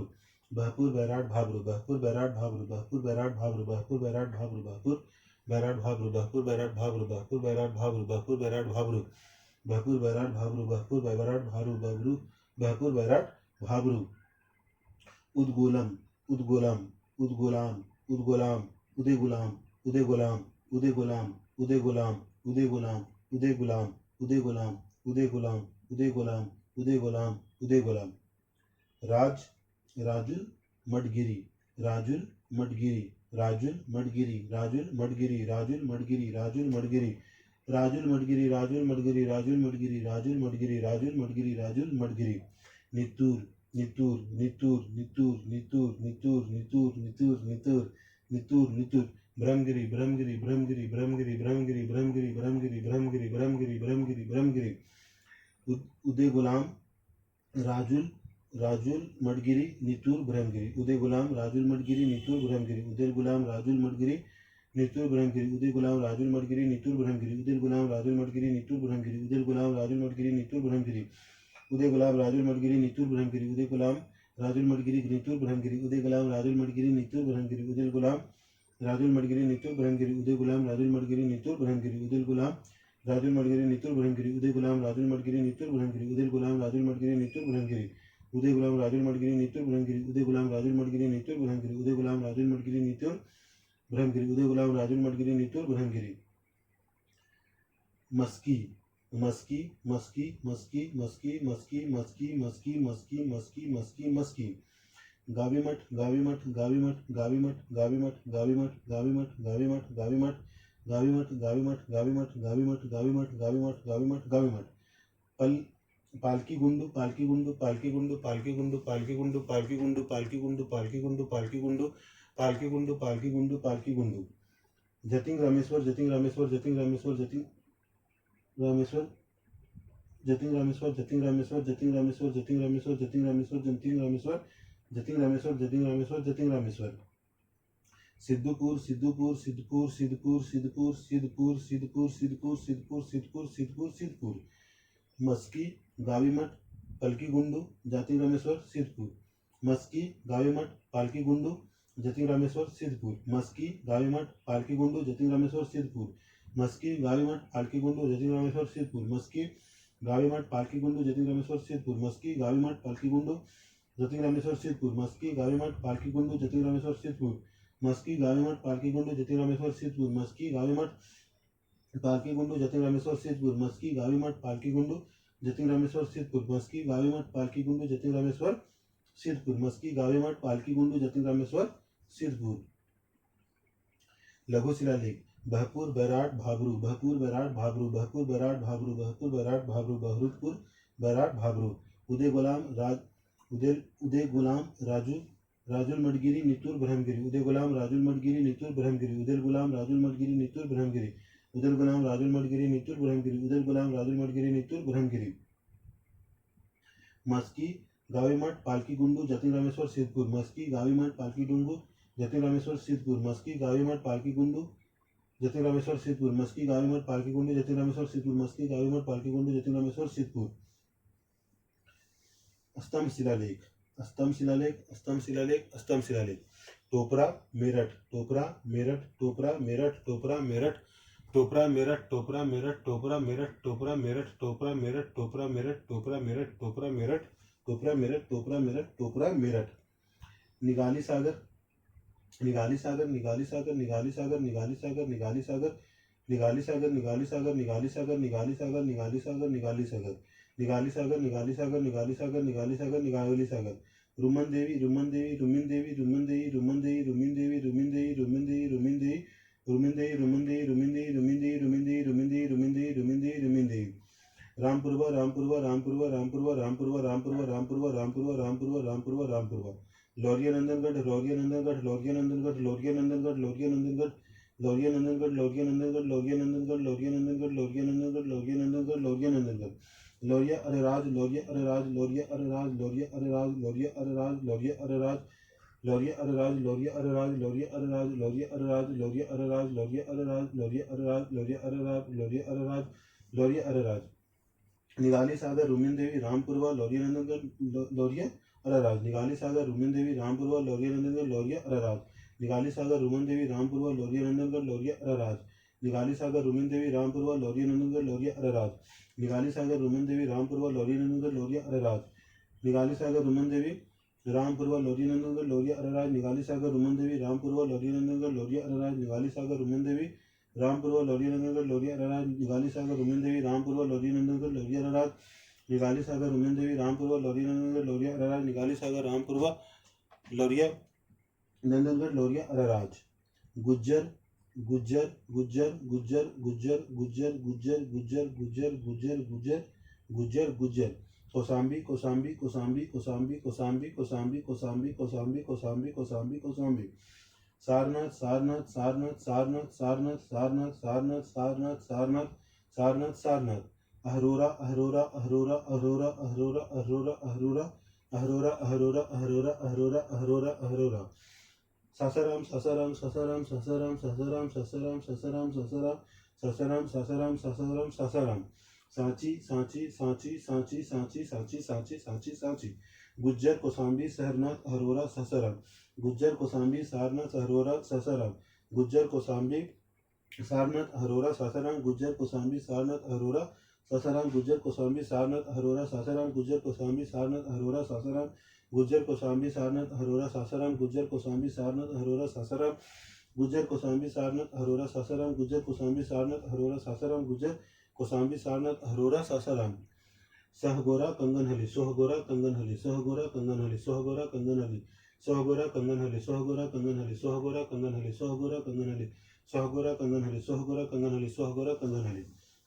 महाशिलालेख कंधार कंधार कंधार कंधार कंधार कंधार मानसेहरा सबाजगढ़ी मानसेहरा सबाजगढ़ी मानसेहरा सबाजगढ़ी मानसेहरा सबाजगढ़ी मानसेहरा सबाजगढ़ी कलसी कलसी कलसी कलसी कलसी शिशुपालगढ़ जौगढ़ शिशुपालगढ़ जौगढ़ शिशुपालगढ़ जौगढ़ शिशुपालगढ़ जौगढ़ शिशुपालगढ़ जौगढ़ गिरनार सुपारा सन्नति गिरनार सुपारा सन्नति गिरनार सुपारा सन्नति गिरनार सुपारा सन्नति गिरनार सुपारा सन्नति गिरनार सुपारा सन्नति लघु शिलालेख लघु शिलालेख लघु शिलालेख बहपुर बैराट भाबरू बहपुर बैराट भाबरू बहपुर बैराट भाबरू बहपुर बैराट भाबरू बहपुर बैराट भाबरू बहपुर बैराट भाबरू बहपुर बैराट भाबरू बहपुर बैराट भाबरू बहपुर बैराट भाबरू उदय गुलाम राजुल मडगिरी नित्तूर ब्रह्मगिरी उदय गुलाम राजुल मडगिरी नित्तूर ब्रह्मगिरी उदय गुलाम राजुल मडगिरी नित्तूर ब्रह्मगिरी उदय गुलाम राजुल मडगिरी नित्तूर ब्रह्मगिरी उदय गुलाम राजुल मडगिरी नित्तूर ब्रह्मगिरी उदय गुलाम राजुल मडगिरी नित्तूर ब्रह्मगिरी उदय गुलाम राजुल मडगिरी नित्तूर ब्रह्मगिरी उदय गुलाम राजुल मडगिरी नित्तूर ब्रह्मगिरी मस्की गावी मठ पलकी गुंडू जतिन रामेश्वर सिद्धपुर मस्की गावी मठ पलकी गुंडू जतिन रामेश्वर सिद्धपुर मस्की गावी मठ पलकी गुंडू जतिन रामेश्वर सिद्धपुर मस्की गावी मठ पलकी गुंडू जतिन रामेश्वर सिद्धपुर मस्की गावी मठ पलकी गुंडू जतिन रामेश्वर सिद्धपुर मस्की गावी मठ पलकी गुंडू जतिन रामेश्वर सिद्धपुर मस्की गावी मठ पलकी गुंडू जतिन रामेश्वर सिद्धपुर स्तंभ शिलालेख टोपरा मेरठ टोपरा मेरठ टोपरा मेरठ टोपरा मेरठ टोपरा मेरठ टोपरा मेरठ टोपरा मेरठ निगाली सागर रुमिन देवी रामपुरवा लोरिया नंदनगढ़ लोरिया अरराज निगाली सागर रुमिन देवी रामपुरवा लोरिया नंदनगढ़ लोरिया अरराज निगाली सागर रुमन देवी रामपुरवा लोरिया नंदनगढ़ लोरिया अरराज निगाली सागर रुमन देवी रामपुरवा लोरिया नंदनगढ़ लोरिया अरराज निगाली सागर रुमन देवी रामपुरवा लोरिया नंदनगढ़ लोरिया अरराज निगाली सागर रुमन देवी रामपुरवा लोरिया नंदनगढ़ लोरिया अरराज गुज्जर कोसांबी सारनाथ अहरोरा सासाराम गुज्जर कोसांबी सारनाथ अहरोरा सासाराम गुज्जर कोसांबी सारनाथ अहरोरा सासाराम गुज्जर कोसांबी सारनाथ अहरोरा सासाराम गुज्जर कोसांबी सारनाथ अहरोरा सासाराम गुज्जर कोसांबी सारनाथ अहरोरा सासाराम गुज्जर कोसांबी सारनाथ अहरोरा सासाराम गुज्जर कोसांबी सारनाथ अहरोरा सासाराम सांची सांची सांची सांची सांची सोहगोरा कंगनहली सोहगोरा कंगनहली सोहगोरा कंगनहली सोहगोरा कंगनहली सोहगोरा कंगनहली सोहगोरा कंगनहली सोहगोरा कंगनहली सोहगोरा कंगनहली सोहगोरा कंगनहली स्वराज का प्रशासन साम्राज्य का प्रशासन साम्राज्य का प्रशासन साम्राज्य का प्रशासन मौर्य साम्राज्य के 5 प्रमुख राजनीतिक केंद्र थे राजधानी पाटलिपुत्र और 4 प्रांतीय केंद्र तक्षशिला उज्जैनी तोसील और स्वर्णगिरी इन सब का उल्लेख अशोक के अभिलेख में किया गया है। मौर्य साम्राज्य के 5 प्रमुख राजनीतिक केंद्र थे राजधानी पाटलिपुत्र और 4 प्रांतीय केंद्र तक्षशिला उज्जैनी तोसील और स्वर्णगिरी इन सबका उल्लेख अशोक के अभिलेख में किया गया है। मौर्य साम्राज्य के 5 प्रमुख राजनीतिक केंद्र थे राजधानी पाटलिपुत्र और 4 प्रांतीय केंद्र तक्षशिला उज्जैनी तोसील और स्वर्णगिरी इन सबका उल्लेख अशोक के अभिलेख में किया गया है। मौर्य साम्राज्य के 5 प्रमुख राजनीतिक केंद्र थे राजधानी पाटलिपुत्र और 4 प्रांतीय केंद्र तक्षशिला उज्जैनी तोसील और स्वर्णगिरी इन सबका उल्लेख अशोक के अभिलेख में किया गया है। यदि हम इन अभिलेखों का परीक्षण करें तो पता चलता है कि आधुनिक पाकिस्तान के पश्चिमोत्तर सीमा प्रांत से लेकर आंध्र प्रदेश उड़ीसा और उत्तराखंड तक हर स्थान पर एक जैसे संदेश उत्कीर्ण किए गए थे। यदि हम इन अभिलेखों का परीक्षण करें तो पता चलता है कि आधुनिक पाकिस्तान के पश्चिमोत्तर सीमा प्रांत से लेकर आंध्र प्रदेश उड़ीसा और उत्तराखंड तक हर स्थान पर एक जैसे संदेश उत्कीर्ण किए गए थे। क्या इतने विशाल साम्राज्य की प्रशासनिक व्यवस्था समान रही होगी? इतिहासकार अब इस निष्कर्ष पर पहुंचे कि ऐसा संभव नहीं था। क्या इतने विशाल साम्राज्य की प्रशासनिक व्यवस्था समान रही होगी? इतिहासकार अब इस निष्कर्ष पर पहुंचे कि ऐसा संभव नहीं था। साम्राज्य में शामिल क्षेत्र बड़े विविध और भिन्न भिन्न प्रकार के थे। कहाँ अफगानिस्तान के पहाड़ी क्षेत्र, कहाँ उड़ीसा का तटवर्ती क्षेत्र। साम्राज्य में शामिल क्षेत्र बड़े विविध और भिन्न भिन्न प्रकार के थे। कहाँ अफगानिस्तान के पहाड़ी क्षेत्र, कहाँ उड़ीसा के तटवर्ती क्षेत्र साम्राज्य में शामिल क्षेत्र बड़े विविध और भिन्न भिन्न प्रकार के थे। कहाँ अफगानिस्तान के पहाड़ी क्षेत्र, कहाँ उड़ीसा का तटवर्ती क्षेत्र। यह संभव है कि सबसे प्रबल प्रशासनिक नियंत्रण साम्राज्य की राजधानी तथा उसके आसपास के प्रांतीय केंद्रों पर रहा हो। यह संभव है कि सबसे प्रबल प्रशासनिक नियंत्रण साम्राज्य की राजधानी तथा उसके आसपास के प्रांतीय केंद्रों पर रहा हो। इन केंद्रों का चयन बड़े ध्यान से किया गया। तहसीला और उज्जैनी दोनों लंबी दूरी वाले महत्वपूर्ण व्यापार मार्ग पर स्थित थे, जबकि स्वर्णगिरी अर्थात सोने के पहाड़ कर्नाटक में सोने के खदान के लिए उपयोगी था। इन केंद्रों का चयन बड़े ध्यान से किया गया। तहसीला और उज्जैनी दोनों लंबी दूरी वाले महत्वपूर्ण व्यापार मार्ग पर स्थित थे, जबकि स्वर्णगिरी अर्थात सोने के पहाड़ कर्नाटक में सोने की खदान के लिए उपयोगी था। इन केंद्रों का चयन बड़े ध्यान से किया गया। तहसीला और उज्जैनी दोनों लंबी दूरी वाले महत्वपूर्ण व्यापार मार्ग पर स्थित थे, जबकि स्वर्णगिरी अर्थात सोने का पहाड़ कर्नाटक में सोने की खदान के लिए उपयोगी था।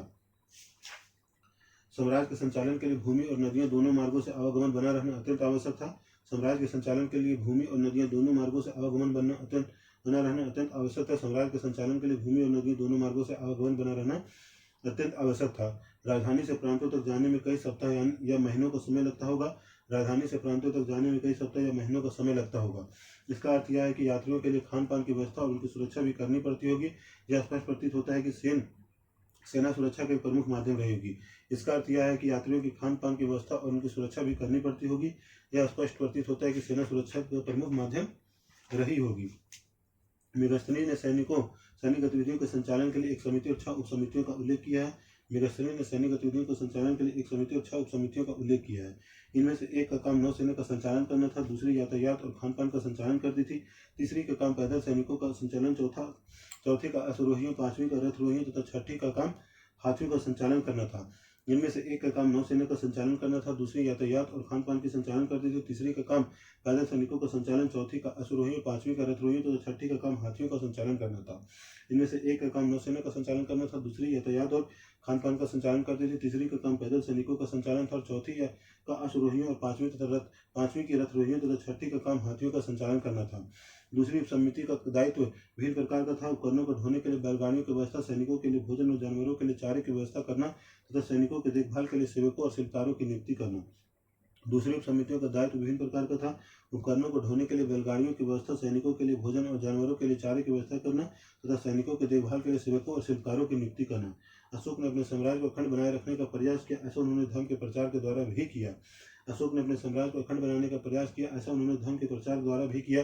जैसा कि हमने अभी ऊपर पढ़ा, धर्म के सिद्धांत बहुत ही साधारण और सार्वभौमिक थे। अशोक के अनुसार धर्म के माध्यम से लोगों का जीवन इस संसार में और इसके बाद के संसार में अच्छा रहेगा। अशोक के अनुसार धर्म के माध्यम से लोगों का जीवन इस संसार में और इसके बाद के संसार में अच्छा रहेगा।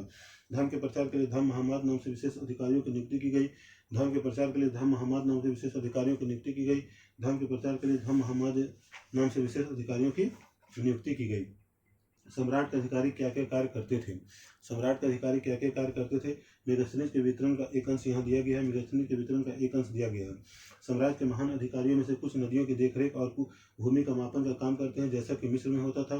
सम्राट के महान अधिकारियों में से कुछ नदियों की देखरेख और भूमि मापन का काम करते हैं, जैसा कि मिस्र में होता था। कुछ प्रमुख नहरों से उपनहरों के लिए छोड़े जाने वाले पानी के मुख्य द्वार का निरीक्षण करते हैं, ताकि हर स्थान पर पानी की समान पूर्ति हो सके। कुछ प्रमुख नहरों से उपनहरों के लिए छोड़े जाने वाले पानी के मुख्य द्वार का निरीक्षण करते हैं, ताकि हर स्थान पर पानी की समान पूर्ति हो सके।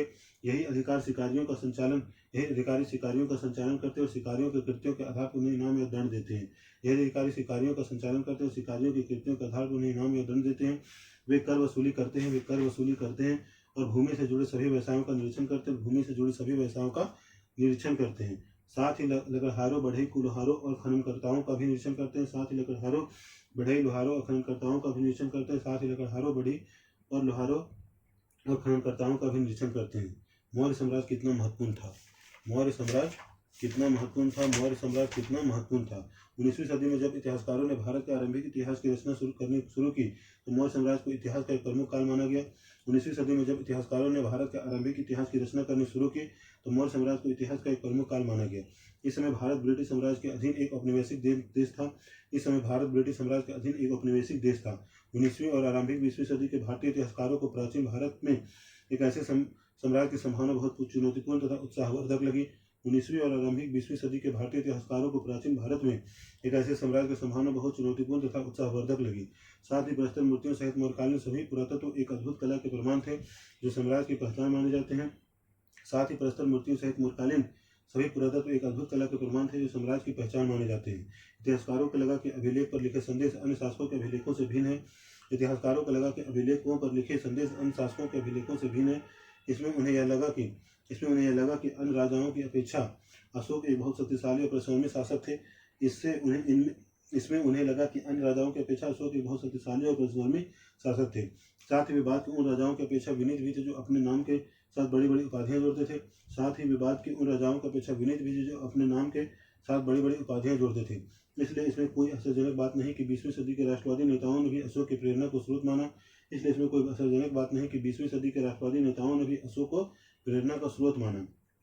फिर भी मौर्य साम्राज्य कितना महत्वपूर्ण था, यह साम्राज्य मात्र 150 साल तक ही चल पाया, जिसे उपमहाद्वीप के इस लंबे इतिहास में बहुत बड़ा काल माना नहीं जा सकता। फिर भी मौर्य साम्राज्य कितना महत्वपूर्ण था, यह साम्राज्य मात्र 150 साल तक ही चल पाया, जिसे उपमहाद्वीप के इस लंबे इतिहास में बहुत बड़ा काल नहीं माना जा सकता। 150 साल मात्र। इसके अतिरिक्त यदि आप मानचित्र 2 देखें तो पता चलेगा कि मौर्य साम्राज्य उपमहाद्वीप के सभी क्षेत्रों में नहीं फैल पाया था। यहाँ तक कि साम्राज्य की सीमा के अंतर्गत भी नियंत्रण एक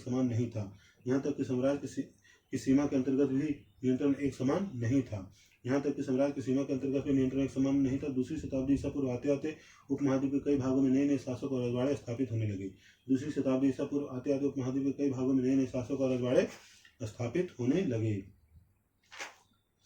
राजधर्म के नवीन सिद्धांत।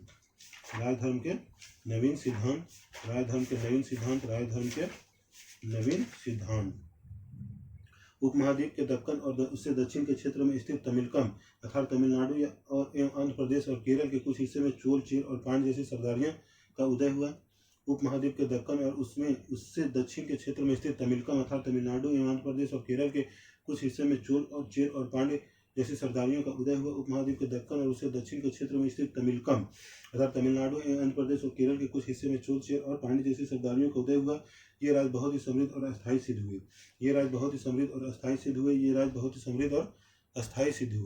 सरदार और सरदारी। सरदार एक शक्तिशाली व्यक्ति होता है जिसका पद वंशानुगत भी हो सकता है और नहीं भी। उसके समर्थक उसके खानदान के लोग होते हैं। सरदार एक शक्तिशाली व्यक्ति होता है जिसका पद वंशानुगत हो भी सकता है और नहीं भी। उसके समर्थक उसके खानदान के लोग होते हैं। सरदार एक शक्तिशाली व्यक्ति होता है जिसका पद वंशानुगत भी हो सकता है और नहीं भी। उसके समर्थक उसके खानदान के लोग होते हैं। सरदार के कार्यों में विशेष अनुष्ठान का संचालन, युद्ध के समय नेतृत्व करना और विवादों को सुलझाने में मध्यस्थता की भूमिका निभाना शामिल है। सरदार के कार्यों में विशेष अनुष्ठान का संचालन, युद्ध के समय नेतृत्व करना और विवादों को सुलझाने में मध्यस्थता की भूमिका निभाना शामिल है। सरदार के कार्यों में विशेष अनुष्ठान का संचालन, युद्ध के समय नेतृत्व करना और विवादों को सुलझाने में मध्यस्थता की भूमिका निभाना शामिल है। वह अपने अधीन लोगों से भेंट लेता जबकि राजा कर वसूली करते हैं और अपने समर्थकों में उस भेंट का वितरण करता है। सरदारी में समानता कोई स्थायी सेना या अधिकारी नहीं होते।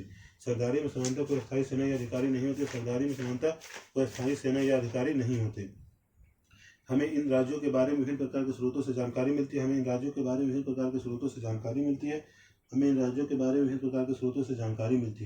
उदाहरण के तौर पर प्राचीन तमिल संगम ग्रंथों में ऐसी कविताएं हैं जो सरदारों का विवरण देती है कि उन्होंने अपने स्रोतों का संकलन और वितरण किस प्रकार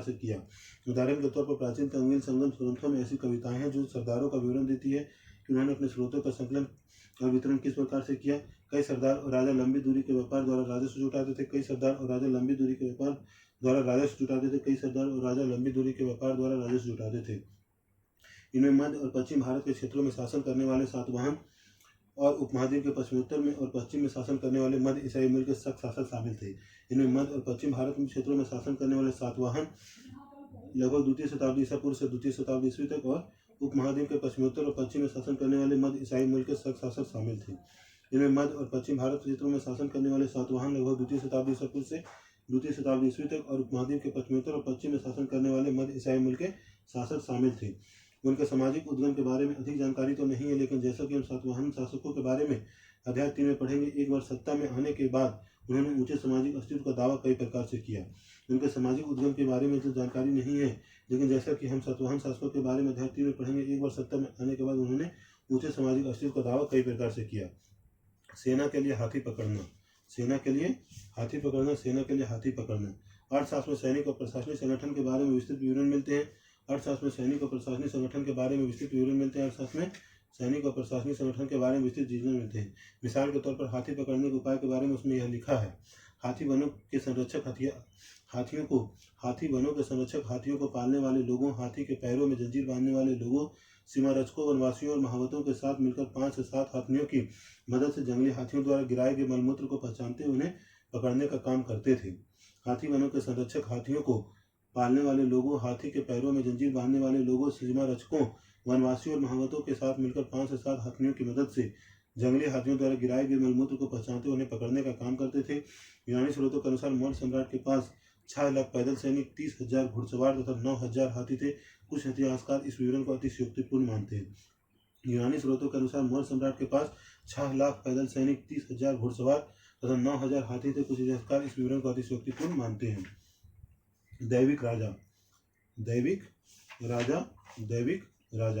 राजाओं की उच्च स्थिति प्राप्त करने का एक साधन विभिन्न देवी देवताओं से जुड़ना था। राजाओं के लिए उच्च स्थिति प्राप्त करने का एक साधन विभिन्न देवी देवताओं से जुड़ना था। राजाओं के लिए उच्च स्थिति प्राप्त करने का साधन विभिन्न देवी देवताओं के साथ जुड़ना था। मध्य एशिया से लेकर पश्चिमोत्तर भारत तक शासन करने वाले कुषाण शासकों ने लगभग प्रथम शताब्दी ईसा पूर्व से प्रथम शताब्दी ईस्वी तक इस उपाय का सबसे अच्छा उदाहरण प्रस्तुत किया। मध्य एशिया से लेकर पश्चिमोत्तर भारत तक शासन करने वाले कुषाण शासकों ने लगभग प्रथम शताब्दी ईसा पूर्व से प्रथम शताब्दी ईस्वी तक इस उपाय का सबसे अच्छा उदाहरण प्रस्तुत किया। कुषाण इतिहास की रचना अभिलेखों और साहित्य परंपरा के माध्यम से की गई है। कुषाण इतिहास की रचना अभिलेखों और साहित्य परंपरा के माध्यम से की गई है। जिस प्रकार राजधर्म को कुषाण शासकों ने प्रस्तुत करने की इच्छा की, उसका सर्वोत्तम प्रमाण उनके सिक्कों और मूर्तियों से प्राप्त होता है। जिस प्रकार के राजधर्म को कुषाण शासकों ने प्रस्तुत करने की इच्छा की, उसका सर्वोत्तम परिणाम उनके सिक्कों और मूर्तियों से प्राप्त होता है। उत्तर प्रदेश में मथुरा के पास माट के एक देवस्थान पर कुषाण शासकों की विशालकाय मूर्तियां लगाई गई थी। उत्तर प्रदेश में मथुरा के पास माट के एक देवस्थान पर कुषाण शासकों की विशालकाय मूर्तियां लगाई गई थी। उत्तर प्रदेश में मथुरा के पास माट के एक देवस्थान पर कुषाण शासकों की विशालकाय मूर्तियां लगाई गई थी। अफगानिस्तान के एक देवस्थान पर भी इसी प्रकार की मूर्तियां मिली है। अफगानिस्तान के एक देवस्थान पर भी इसी प्रकार की मूर्तियां मिली है। कुछ इतिहासकारों का मानना है कि इन मूर्तियों के जरिए कुषाण स्वयं को देवतुल्य प्रस्तुत करना चाहते थे। कई कुषाण शासकों ने अपने नाम के आगे देवपुत्र की उपाधि भी लगाई थी।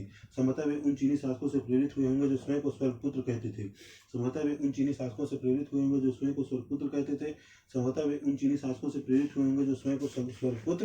कहते थे। चौथी शताब्दी ईस्वी में गुप्त साम्राज्य सहित कई बड़े साम्राज्यों के साक्ष्य मिलते हैं। चौथी शताब्दी ईस्वी में गुप्त साम्राज्य सहित कई बड़े साम्राज्यों के साक्ष्य मिलते हैं। इनमें से कई साम्राज्यों में सामंतों पर निर्भर थे, अपना निर्वहन स्थानीय संसाधनों द्वारा करते थे, जिसमें भूमि पर नियंत्रण भी शामिल था। साम्राज्य सामंतों पर निर्भर थे, सामंत अपना निर्वाह स्थानीय संसाधनों द्वारा करते थे, जिसमें भूमि पर नियंत्रण भी शामिल था। वे शासकों का आदर करते थे और उनके सैनिकों की सहायता भी करते थे। जो सामंत शक्तिशाली होते थे वे राजा भी बन जाते थे, और जो राजा दुर्बल होते थे वे बड़े शासकों के अधीन हो जाते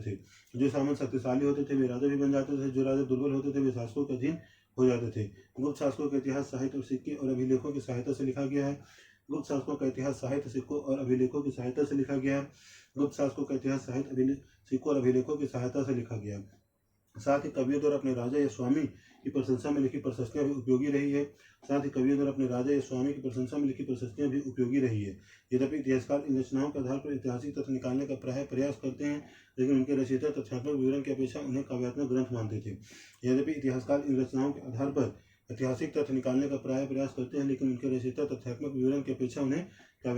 मानते थे। उदाहरण के तौर पर इलाहाबाद स्तंभ अभिलेख के नाम से प्रसिद्ध प्रयाग प्रशस्ति की रचना हरिसेन, जो स्वयं गुप्त सम्राटों के संभवतः सबसे शक्तिशाली सम्राट समुद्रगुप्त का राजकवि थे, ने संस्कृत में की। उदाहरण के तौर पर इलाहाबाद स्तंभ अभिलेख जी के नाम से प्रसिद्ध प्रयाग प्रशस्ति की रचना हरिसेन, जो स्वयं गुप्त सम्राटों के संभवतः सबसे शक्तिशाली सम्राट समुद्रगुप्त के राजकवि थे, ने संस्कृत में की थी। उदाहरण के तौर पर इलाहाबाद स्तंभ अभिलेख के नाम से प्रसिद्ध प्रयाग प्रशस्ति की रचना हरिसेन, जो स्वयं गुप्त सम्राटों के संभवतः सबसे शक्तिशाली सम्राट समुद्रगुप्त के राजकवि थे, ने संस्कृत में की थी। इलाहाबाद स्तंभ अभिलेख प्रयाग प्रशस्ति हरिसेन समुद्रगुप्त संस्कृत। इलाहाबाद स्तंभ अभिलेख प्रयाग प्रशस्ति हरिसेन समुद्रगुप्त कवि संस्कृत। इलाहाबाद स्तंभ अभिलेख प्रयाग प्रशस्ति हरिसेन समुद्रगुप्त संस्कृत। इलाहाबाद स्तंभ अभिलेख प्रयाग प्रशस्ति हरिसेन समुद्रगुप्त संस्कृत इलाहाबाद स्तंभ अभिलेख पर्याप्त प्रशस्ति हरिसेन समुद्रगुप्त संस्कृत इलाहाबाद स्तंभ अभिलेख पर्याप्त प्रशस्ति हरिसेन समुद्रगुप्त संस्कृत इलाहाबाद स्तंभ अभिलेख पर्याप्त प्रशस्ति हरिसेन समुद्रगुप्त संस्कृत इलाहाबाद स्तंभ अभिलेख पर्याप्त प्रशस्ति हरिसेन समुद्रगुप्त संस्कृत इलाहाबाद स्तंभ अभिलेख पर्याप्त प्रशस्ति हरिसेन समुद्रगुप्त संस्कृत। पांड्य सरदार सेनगुतवन की वन यात्रा। पांड्य सरदार सेनगुतवन की वन यात्रा। पांड्य सरदार सेनगुतवन की वन यात्रा यह तमिल महाकाव्य शिल्पाधिकारम का एक अंश है। यह तमिल महाकाव्य शिल्पाधिकारम का एक अंश है। यह तमिल महाकाव्य शिल्पाधिकारम का अंश है। जब वह वन की यात्रा कर रहे थे तो लोग नाचते गाते हुए पहाड़ों से उतरे ठीक उसी तरह जैसे पराजित लोग विजय का आदर करते हैं। जब वह वन की यात्रा कर रहे थे तो लोग नाचते गाते हुए पहाड़ों से ठीक उतरे उसी तरह जैसे पराजित लोग विजय का आदर करते हैं। जब वन की यात्रा पर थे तो लोग नाचते गाते हुए पहाड़ों से ठीक उसी तरह जैसे पराजित लोग विजय का आदर करते हैं। वे अपने साथ उपहार लाए जिनमें हाथी दांत सुगंधित लकड़ी हिरणों के बाल से बने चवर मधु चंदन गेरू सुरमा हल्दी इलायची मिर्च आदि वस्तुएं थी। वे अपने साथ उपहार लाए जिनमें हाथी दांत सुगंधित लकड़ी हिरणों के बाल से बने चवर मधु चंदन गेरू सुरमा हल्दी इलायची मिर्च आदि वस्तुएं थी। वे अपने साथ नारियल आम जड़ी बूटी फल प्याज गन्ना फूल सुपारी केला बाघों के बच्चे शेर हाथी बंदर भालू हिरन कस्तूरी मृग लोमड़ी मोर जंगली मुर्गे बोलने वाले तोते आदि भी लाए। वे अपने साथ नारियल आम जड़ी बूटी फल प्याज गन्ना फूल सुपारी केला बाघों के बच्चे शेर हाथी बंदर भालू हिरन कस्तूरी मृग लोमड़ी मोर जंगली मुर्गे बोलने वाले तोते आदि भी लाए। चित्र 2.4 एक कुषाण शिखा अग्रभाग कनिष्ठ पृष्ठभाग देवता। चित्र 2.4 एक कुषाण सिक्का अग्रभाग कनिष्ठ पृष्ठभाग देवता। एक कुषाण सिक्का अग्रभाग कनिष्ठ पृष्ठभाग देवता। एक कुषाण सिक्का अग्रभाग कनिष्ठ पृष्ठभाग देवता। एक कुषाण सिक्का अग्रभाग कनिष्ठ पृष्ठभाग देवता। एक कुषाण सिक्का अग्रभाग कनिष्ठ पृष्ठभाग देवता। एक कुषाण सिक्का अग्रभाग कनिष्ठ पृष्ठभाग देवता। एक कुषाण सिक्का अग्रभाग कनिष्ठ पृष्ठभाग देवता। एक कुषाण सिक्का अग्रभाग कनिष्ठ पृष्ठभाग देवता। चित्र 2.5 बलुआ पत्थर से बनी कुषाण राजा की एक मूर्ति। चित्र 2.5 बलुआ पत्थर से बनी कुषाण राजा की एक मूर्ति। चित्र 2.5 बलुआ पत्थर से बनी एक कुषाण राजा की एक मूर्ति। बलुआ पत्थर से बनी कुषाण राजा की एक मूर्ति। बलुआ पत्थर से बनी कुषाण राजा की एक मूर्ति। बलुआ पत्थर से बनी कुषाण राजा की एक मूर्ति। इस मूर्ति में ऐसे क्या विशेषताएं जिनसे यह प्रतीत होता है कि यह राजा की मूर्ति है। इन मूर्ति में ऐसे क्या विशेषताएं जिनसे यह प्रतीत होता है कि यह राजा की मूर्ति है। समुद्रगुप्त की प्रशस्ति। समुद्रगुप्त की प्रशस्ति यह पर्याप्त प्रशस्ति का एक अंश है। समुद्रगुप्त की प्रशस्ति यह पर्याप्त प्रशस्ति का एक अंश है। समुद्रगुप्त की प्रशस्ति यह पर्याप्त प्रशस्ति का एक अंश है। धरती पर उनका कोई प्रतिद्वंदी नहीं था। धरती पर उनका कोई प्रतिद्वंदी नहीं था। अनेक गुणों और शुभ कार्यों से संपन्न उन्होंने अपने पैर के तलवे से अन्य राजाओं के यश को मिटा दिया है। धरती पर उनका कोई प्रतिद्वंदी नहीं था। अनेक गुणों और शुभ कार्यों से संपन्न उन्होंने अपने पैर के तलवे से अपने अन्य राजाओं के यश को मिटा दिया है। वे परमात्मा पुरुष है। साधु की समृद्धि और असाधु बुरे के विनाश के कारण है। वे परमात्मा पुरुष है। साधु भले की समृद्धि और असाधु बुरे के विनाश के कारण है। वे परमात्मा पुरुष है। साधु भले की समृद्धि और असाधु बुरे के विनाश का कारण है। वे अज्ञेय हैं। उनके कोमल हृदय को भक्ति और विनय से ही वश में किया जा सकता है। वे अज्ञेय हैं। उनके कोमल हृदय को भक्ति और विनय से ही वश में किया जा सकता है। वे करुणा से भरे हुए हैं। वे अनेक सहस्त्र गायों को दाता हैं। वे करुणा से भरे हुए वे अनेक सहस्त्र गायों को दाता हैं। उनके मस्तिष्क की दीक्षा दीन दुखनियों विरहनियों और पीड़ितों के उद्धार के लिए की गई है। उनके मस्तिष्क की दीक्षा दीन दुखनियों विरहनियों और पीड़ितों के उद्धार के लिए की गई। वे मानवता के लिए द्विमान उदारता की प्रतिमूर्ति है। वे मानवता के लिए द्विमान उदारता की प्रतिमूर्ति हैं। वे मानवता के लिए द्विमान उदारता की प्रतिमूर्ति है। वे देवताओं में कुबेर धन देव वरुण समुद्र देव इंद्र वर्षा के देवता और यम मृत्यु देव के तुल्य है। वे देवताओं में कुबेर धन देव वरुण समुद्र देव इंद्र वर्षा के देवता और यम मृत्यु देव के तुल्य है।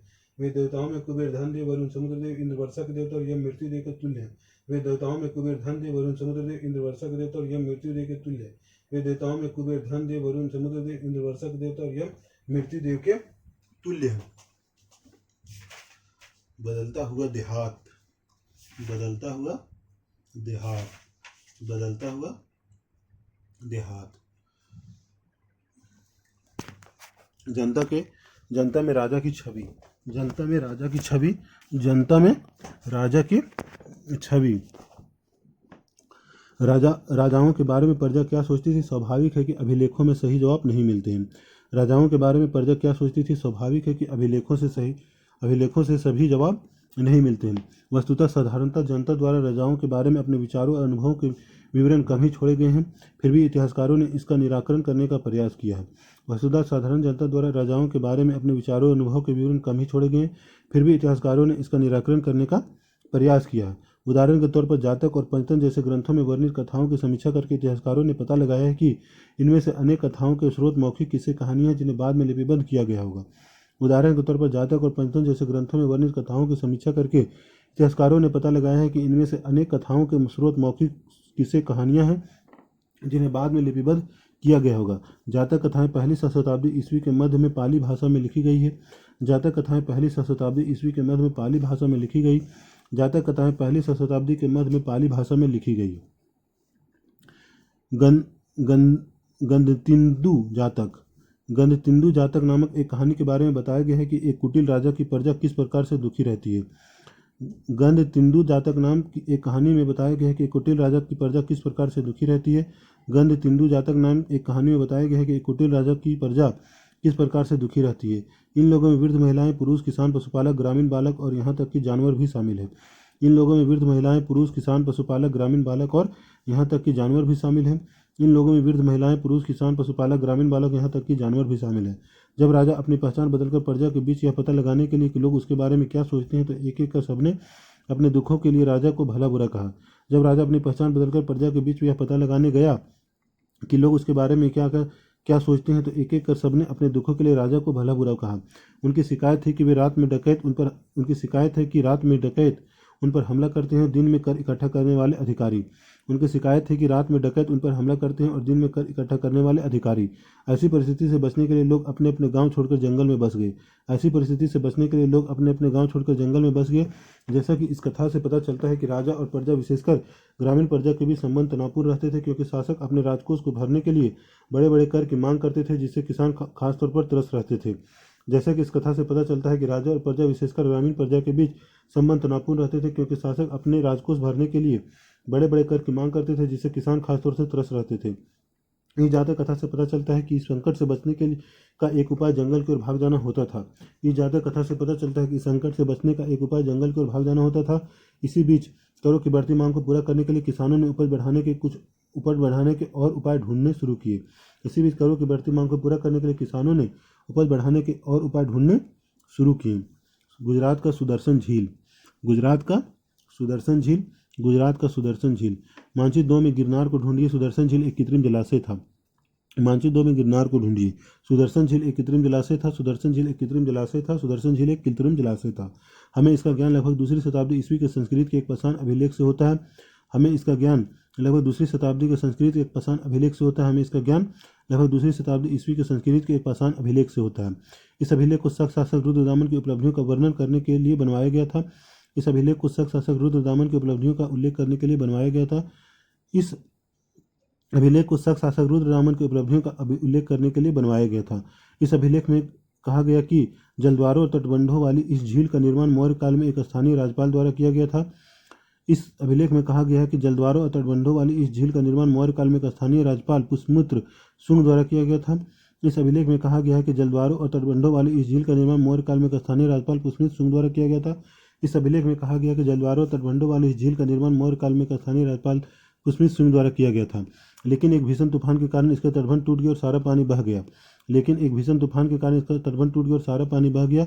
बताया जाता है कि तत्कालीन शासक रुद्रदामन ने इस झील की मरम्मत अपने खर्च में करवाई थी और इसके लिए अपनी प्रजा से कर भी नहीं लिया था।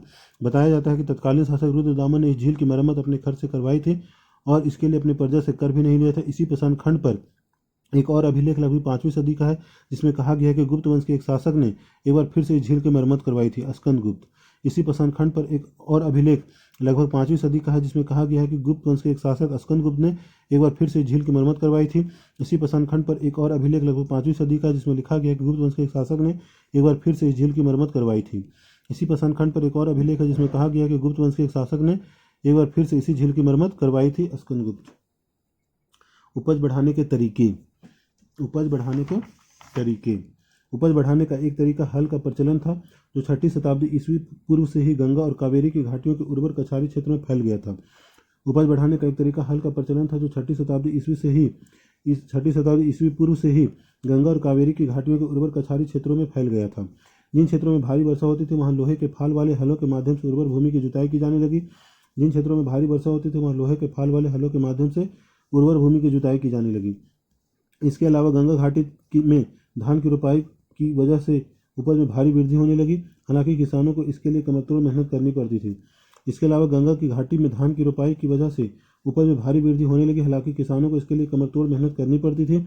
यद्यपि लोहे के फाल वाले हल की वजह से फसलों की उपज बढ़ने लगी, लेकिन ऐसे हलों का उपयोग उपमहाद्वीप के कुछ हिस्से में सीमित था। यद्यपि लोहे के फाल वाले हल की वजह से फसलों की उपज बढ़ने लगी, लेकिन ऐसे हलों का उपयोग उपमहाद्वीप के कुछ हिस्सों में ही सीमित था। पंजाब और राजस्थान जैसे अर्धशुष्क जमीन वाले क्षेत्रों में लोहे के फाल वाले हल का प्रयोग 20वीं सदी में शुरू हुआ। पंजाब और राजस्थान जैसे अर्धशुष्क जमीन वाले क्षेत्रों में लोहे के फाल वाले हल का प्रयोग 20वीं सदी में शुरू हुआ। जो किसान उपमहाद्वीप के पूर्वोत्तर और मध्य पर्वतीय क्षेत्रों में रहते थे, उन्होंने खेती के लिए कुदाल का उपयोग किया, जो ऐसे इलाके के लिए कहीं अधिक उपयोगी था। जो किसान उपमहाद्वीप के पूर्वोत्तर तथा मध्य पर्वतीय क्षेत्रों में रहते थे, उन्होंने खेती के लिए कुदाल का उपयोग किया, जो ऐसे इलाकों के लिए अधिक उपयोगी था। उपज बढ़ाने का एक और तरीका कुओं, तालाबों और कहीं कहीं नहरों के माध्यम से सिंचाई करना था। उपज बढ़ाने का एक और तरीका कुओं, तालाबों और कहीं कहीं नहरों के माध्यम से सिंचाई करना था। व्यक्तिगत लोगों और कृषक समुदायों ने मिलकर सिंचाई के साधन निर्मित किए। व्यक्तिगत लोगों और कृषक समुदायों ने मिलकर सिंचाई के साधन निर्मित किए। व्यक्तिगत लोगों और कृषक समुदायों ने मिलकर सिंचाई के साधन निर्मित किए। व्यक्तिगत तौर पर तालाबों, कुओं और नहरों जैसे सिंचाई साधन निर्मित करने वाले लोग प्रायः राजा या प्रभावशाली लोग थे, जिन्होंने अपने इन कामों का उल्लेख अभिलेखों में भी करवाया। व्यक्तिगत तौर पर तालाबों, कुओं और नहरों जैसे सिंचाई साधन निर्मित करने वाले लोग प्रायः राजा या प्रभावशाली लोग थे, जिन्होंने अपने इन कामों का उल्लेख अभिलेखों में भी करवाया। धान की रोपाई बॉक्स वाला। धान की रोपाई उन क्षेत्रों में की जाती है जहाँ पानी बहुतायत मात्रा में होता है। धान की रोपाई उन क्षेत्रों में की जाती है जहाँ पानी बहुतायत मात्रा में होता है। इससे पहले धान के बीज अंकुरित करके पानी से भरे खेतों में पौधे की रोपाई की जाती है। इसमें पहले धान के बीज अंकुरित करके पानी से भरे खेतों में पौधे की रोपाई की जाती है। चूंकि ज़्यादा मात्रा में पौधे बच जाते हैं, तो इससे धान की उपज बढ़ जाती है। ग्रामीण समाज में विभिन्नताएं। ग्रामीण समाज में विभिन्नताएं। यद्यपि खेती की इस नई तकनीक से उपज तो बढ़ी, लेकिन इसके साथ लाभ समान नहीं थे। इस बात के प्रमाण मिलते हैं कि खेती से जुड़े लोगों में उत्तरोत्तर भेद बढ़ता जा रहा था। कहानियों में, विशेषकर बौद्ध कथाओं में, भूमिहर खेती और श्रमिकों, छोटे किसानों और बड़े बड़े जमींदारों का उल्लेख मिलता है। कहानियों में, विशेषकर बौद्ध कथाओं में, भूमिहर खेती और श्रमिकों, छोटे किसानों और बड़े बड़े जमींदारों का उल्लेख मिलता है। कहानियों में, विशेषकर बौद्ध कथाओं में, भूमिहर खेती और श्रमिकों, छोटे किसानों और बड़े बड़े जमींदारों का उल्लेख मिलता है। पाली भाषा में गहपति का प्रयोग छोटे किसानों और जमींदारों के लिए किया जाता था। पाली भाषा में गहपति का प्रयोग छोटे किसानों और जमींदारों के लिए किया जाता था। बड़े बड़े जमींदारों और ग्राम प्रधान शक्तिशाली माने जाते थे, जो प्रायः किसानों पर नियंत्रण रखते थे। बड़े बड़े जमींदार और ग्राम प्रधान शक्तिशाली माने जाते थे, जो प्रायः किसानों पर नियंत्रण रखते थे। ग्राम प्रधान का पद प्रायः वंशानुगत होता था। आरंभिक तमिल संगम साहित्य में भी गाँव में रहने वाले विभिन्न वर्गों के लोगों का उल्लेख है, जैसे कि वेलार या बड़े जमींदार, हलवाहा या उनवार और दास अनिमई। आरंभिक तमिल संगम साहित्य में गाँव में रहने वाले विभिन्न वर्गों के लोगों का भी उल्लेख है, जैसे वेलार या बड़े जमींदार, हलवाहा या उनवार, दास अनमई। आरंभिक तमिल संगम साहित्य में गाँव में रहने वाले विभिन्न वर्गों का उल्लेख है, जैसे वेलार या बड़े जमींदार, हलवाहा या उलवर और दास अनमई। यह संभव है कि वर्गों की अभिन्नता भूमि के स्वामित्व, श्रम और नई प्रौद्योगिकी के उपयोग पर आधारित हो। ऐसी परिस्थिति में भूमि का स्वामित्व महत्वपूर्ण हो गया, जिसकी चर्चा प्राय विधि ग्रंथों में की जाती थी। सीमाओं का महत्व। मनुस्मृति आरंभिक भारत का सबसे प्रसिद्ध विधि ग्रंथ है।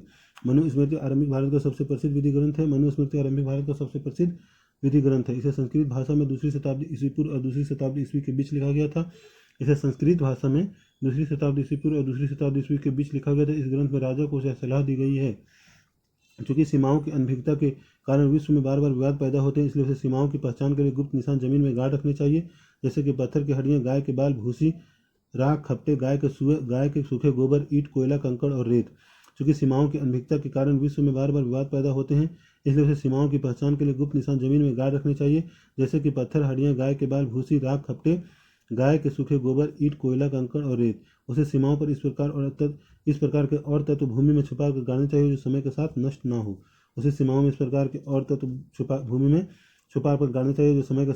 हो।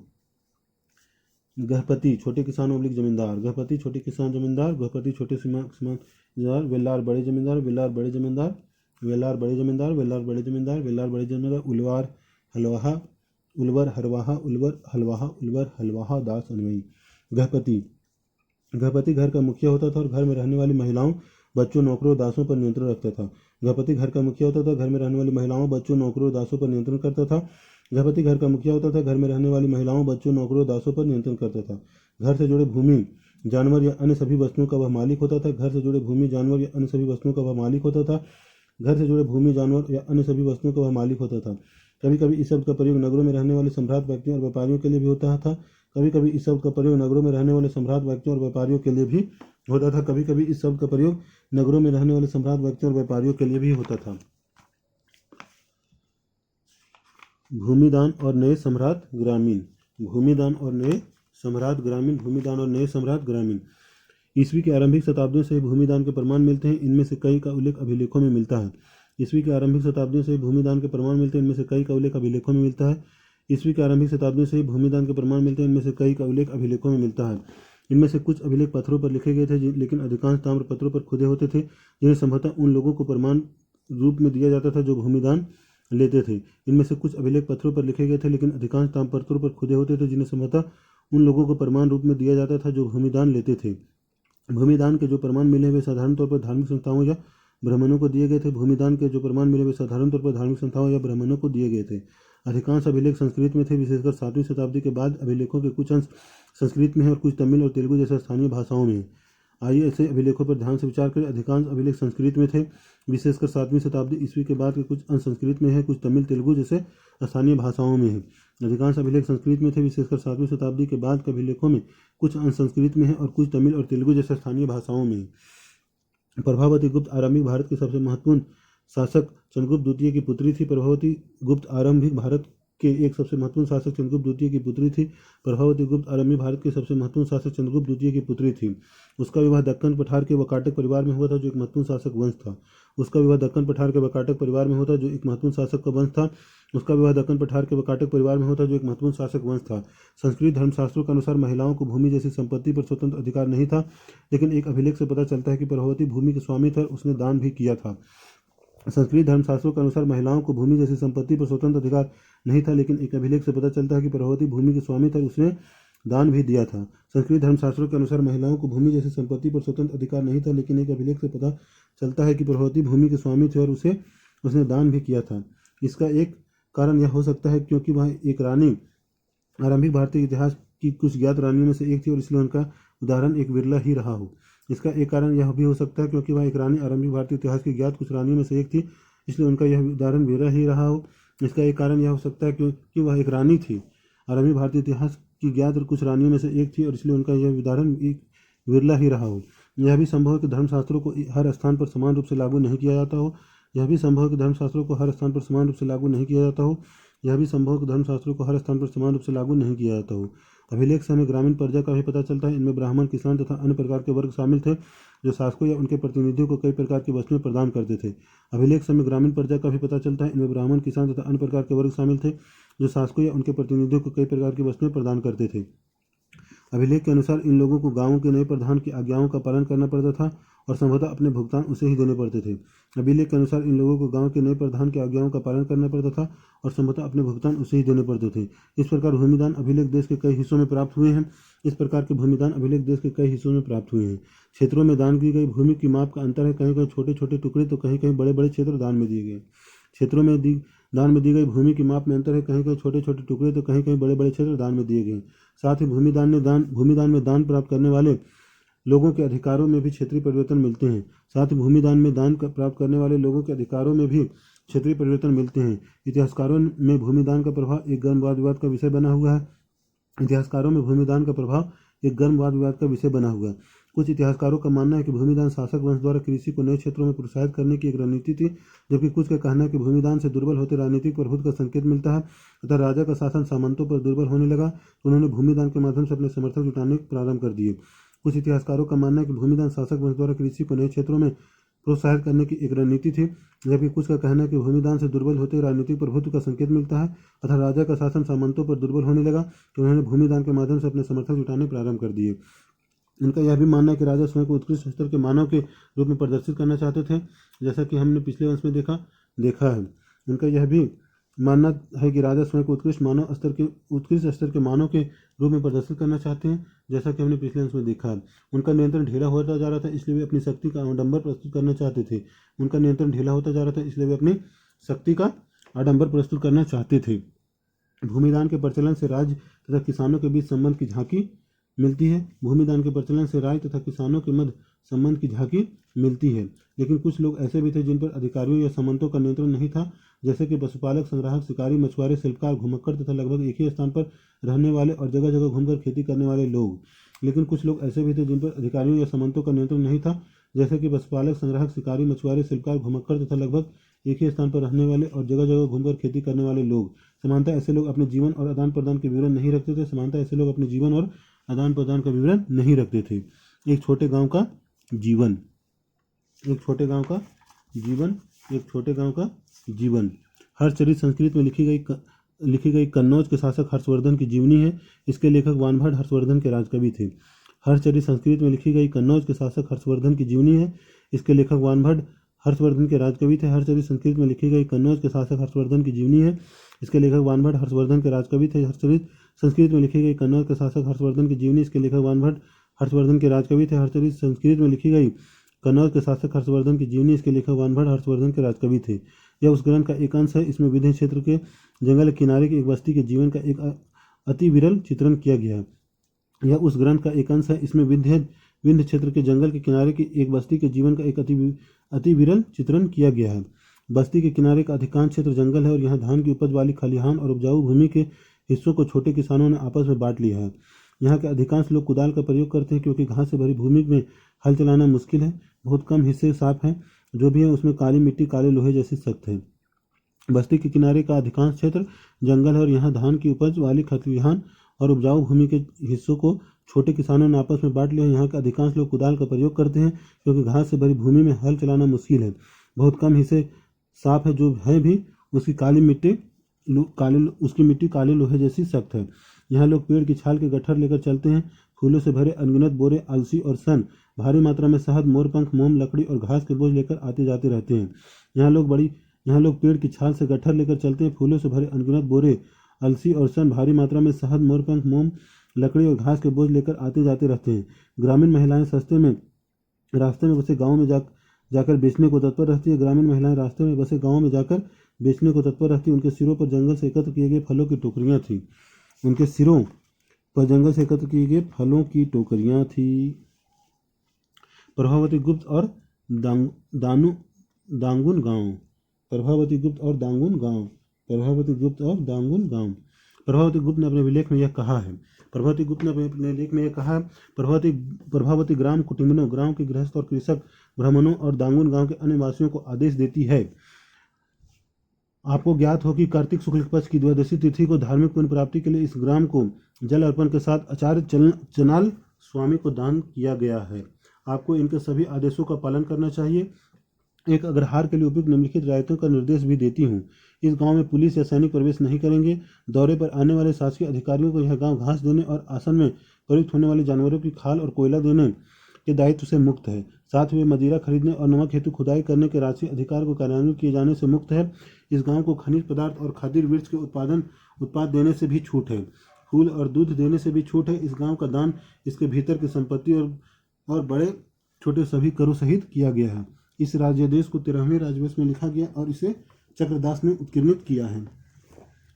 प्रभावती गुप्त और दांगुन गांव। प्रभावती गुप्त ने अभिलेख में कहा, प्रभावती गांव कुटुंबिनों, गांव के गृहस्थ और कृषक ब्राह्मणों और दांगुन गांव के अन्य निवासियों को आदेश देती है। आपको ज्ञात है कि कार्तिक शुक्ल पक्ष की द्वादशी तिथि को धार्मिक पुण्य प्राप्ति के लिए इस ग्राम को जल अर्पण के साथ आचार्य चनाल स्वामी को दान दिया गया।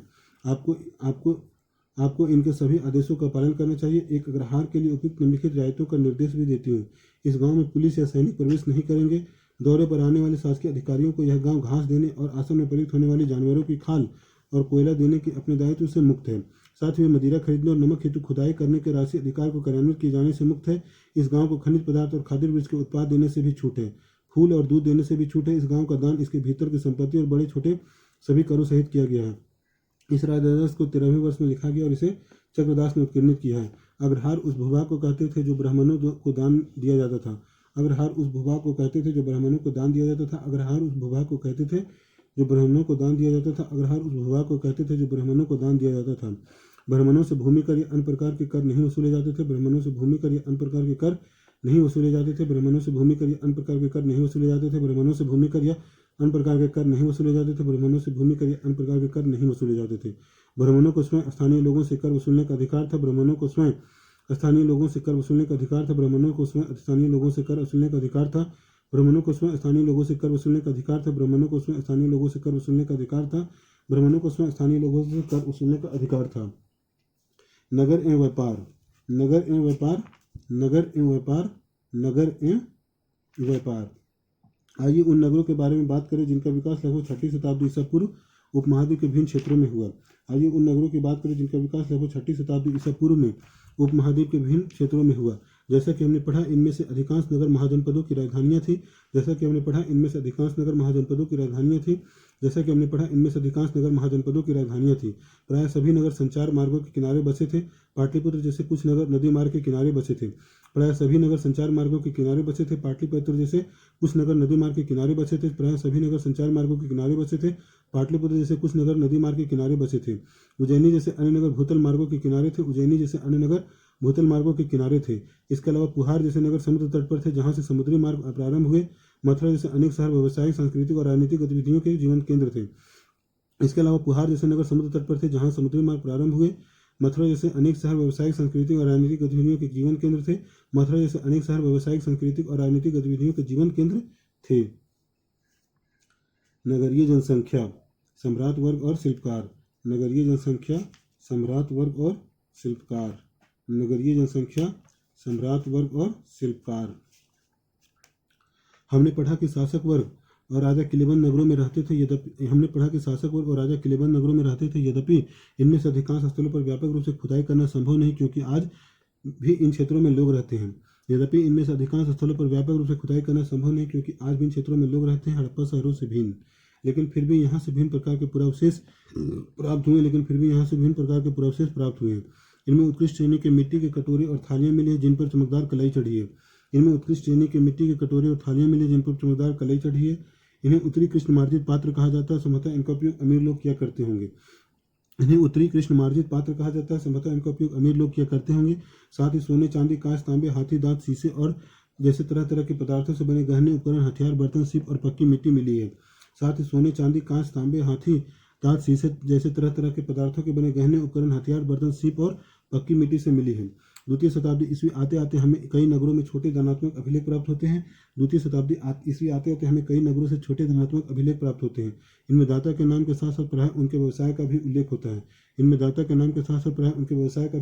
है। इनमें नगरों में रहने वाले धोबी, बुनुक, लिपिक, पढ़ई, कुम्हार, स्वनकार, लोहार, अधिकारी, धार्मिक, गुरु, व्यापारी और राजाओं के बारे में विवरण लिखे मिलते हैं। इनमें नगरों में रहने वाले धोबी, बुनकर, लिपिक, बढ़ई, कुम्हार, स्वनकार, लोहकार, अधिकारी, धार्मिक, गुरु, व्यापारी और राजाओं के बारे में विवरण लिखे होते हैं। कभी कभी उत्पादकों और व्यापारियों के संघ का भी उल्लेख मिलता है, जिन्हें श्रेणी कहा जाता है। कभी कभी उत्पादकों, शिल्पकारों और व्यापारियों के संघ का भी उल्लेख मिलता है, जिन्हें श्रेणी कहा गया है। कभी कभी उत्पादकों, शिल्पकारों और व्यापारियों के संघ का भी उल्लेख मिलता है, जिन्हें श्रेणी कहा गया है। ये श्रेणियां संभवतः पहले कच्चे माल को खरीदती थी, फिर उनसे सामान तैयार कर बाजार में बेच देती थी। ये श्रेणियां संभवतः पहले कच्चे माल को खरीदती थी, फिर उनसे सामान तैयार कर बाजार में बेच देती थी। यह संभव है कि शिल्पकारों ने नगर में रहने वाले सम्राट लोगों की बढ़ती मांग को पूरा करने के लिए कई प्रकार के लोह उपकरणों का प्रयोग किया हो। यह संभव है कि शिल्पकारों ने नगर में रहने वाले सम्राट लोगों की बढ़ती मांग को पूरा करने के लिए कई प्रकार के लोह उपकरणों का प्रयोग किया हो। पाटलिपुत्र का इतिहास। प्रत्येक नगर का अपना इतिहास था। उदाहरण के तौर पर पाटलिपुत्र का विकास पाटलिग्राम नामक एक गांव से हुआ था। प्रत्येक नगर का अपना इतिहास था। उदाहरण के तौर पर पाटलिपुत्र का विकास पाटलिग्राम नाम के एक गांव से हुआ था। फिर 5वीं सदी ईस्वी पूर्व में मगध के शासकों ने अपनी राजधानी राजगाह से हटाकर इसे बस्ती में लाने का निर्णय किया और इसका नाम बदल दिया। फिर 5वीं सदी ईसा पूर्व में मगध शासकों ने अपनी राजधानी राजगाह से हटाकर इसे बस्ती में लाने का निर्णय किया और इसका नाम बदल दिया। 4वीं शताब्दी ईस्वी पूर्व आते आते यह मौर्य साम्राज्य की राजधानी और एशिया के सबसे बड़े नगरों में से एक बन गया। 4वीं शताब्दी ईस्वी पूर्व आते आते यह मौर्य साम्राज्य की राजधानी और एशिया के सबसे बड़े नगरों में से एक बन गया। बाद में इसका महत्व कम हो गया। जब चीनी यात्री स्वेन त्सांग 7वीं सदी ईस्वी में यहाँ आया तो इसे एक नगर खंडहर में बदला मिला और उस समय यहाँ की जनसंख्या भी कम थी। बाद में इसका महत्व कम हो गया और जब चीनी यात्री स्वयं त्सांग 7वीं सदी ईस्वी में यहाँ आए तो इसे यह नगर खंडर में बदला मिला और उस समय यहाँ की जनसंख्या भी कम थी। चित्र 2.6 एक प्रतिमा की भेंट। चित्र 2.6 एक प्रतिमा की भेंट। चित्र 2.6 एक प्रतिमा की भेंट। यह मथुरा से मिली एक मूर्ति का भाग है। यह मथुरा से मिली एक मूर्ति का भाग है। यह मथुरा से मिली एक मूर्ति का भाग है। यह मथुरा से मिली एक मूर्ति का भाग है। यह मथुरा से मिली एक मूर्ति का भाग है। इस पर प्राकृत में अभिलेख है जिसमें कहा गया है कि एक स्वर्णकार धर्मक की पत्नी नागपिया ने इसे एक धार्मिक स्थल को स्थापित किया था।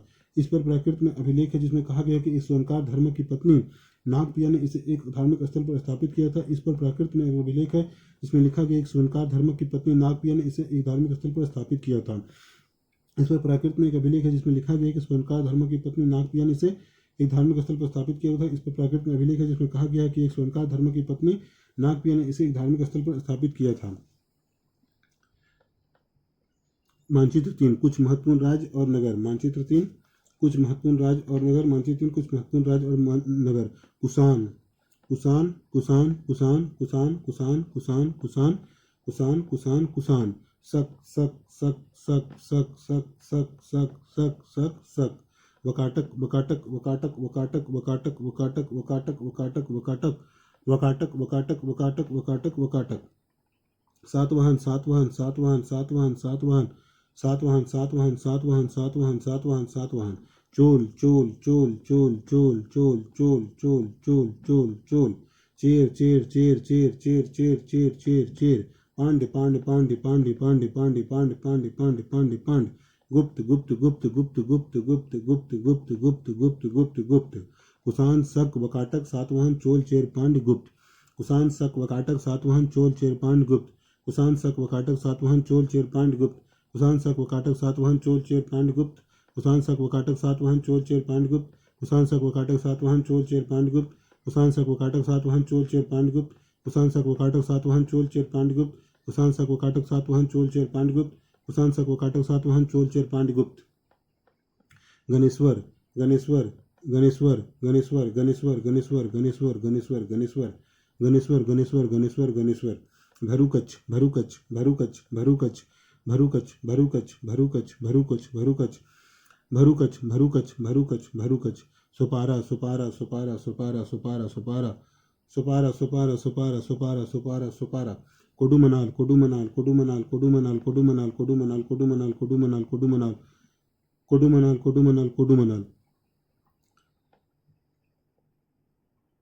गणेश्वर भरुकच सुपारा कोडुमनाल गणेश्वर भरुकच सुपारा कोडुमनाल गणेश्वर भरुकच सुपारा कोडुमनाल गणेश्वर भरुकच सुपारा कोडुमनाल गणेश्वर भरुकच सुपारा कोडुमनाल गणेश्वर भरुकच सुपारा कोडुमनाल गणेश्वर भरुकच सुपारा कोडुमनाल गणेश्वर भरुकच सुपारा कोडुमनाल गणेश्वर भरुकच सुपारा कोडुमनाल गणेश्वर भरुकच सुपारा कोडुमनाल पुहार पुहार पुहार पुहार पुहार पुहार पुहार पुहार पुहार पुहार पुहार पुहार धान कटक धान कटक धान कटक धान कटक धान कटक धान कटक धान कटक धान कटक धान कटक धान कटक धान कटक धान कटक शिशुपालगढ़ शिशुपालगढ़ शिशुपालगढ़ शिशुपालगढ़ शिशुपालगढ़ शिशुपालगढ़ शिशुपालगढ़ शिशुपालगढ़ शिशुपालगढ़ शिशुपालगढ़ शिशुपालगढ़ शिशुपालगढ़ चंद्रकेतुगढ़ चंद्रकेतुगढ़ चंद्रकेतुगढ़ चंद्रकेतुगढ़ चंद्रकेतुगढ़ चंद्रकेतुगढ़ चंद्रकेतुगढ़ चंद्रकेतुगढ़ चंद्रकेतुगढ़ चंद्रकेतुगढ़ चंद्रकेतुगढ़ चंद्रकेतुगढ़ महास्थान महास्थान महास्थान महास्थान महास्थान महास्थान महास्थान महास्थान महास्थान महास्थान महास्थान महास्थान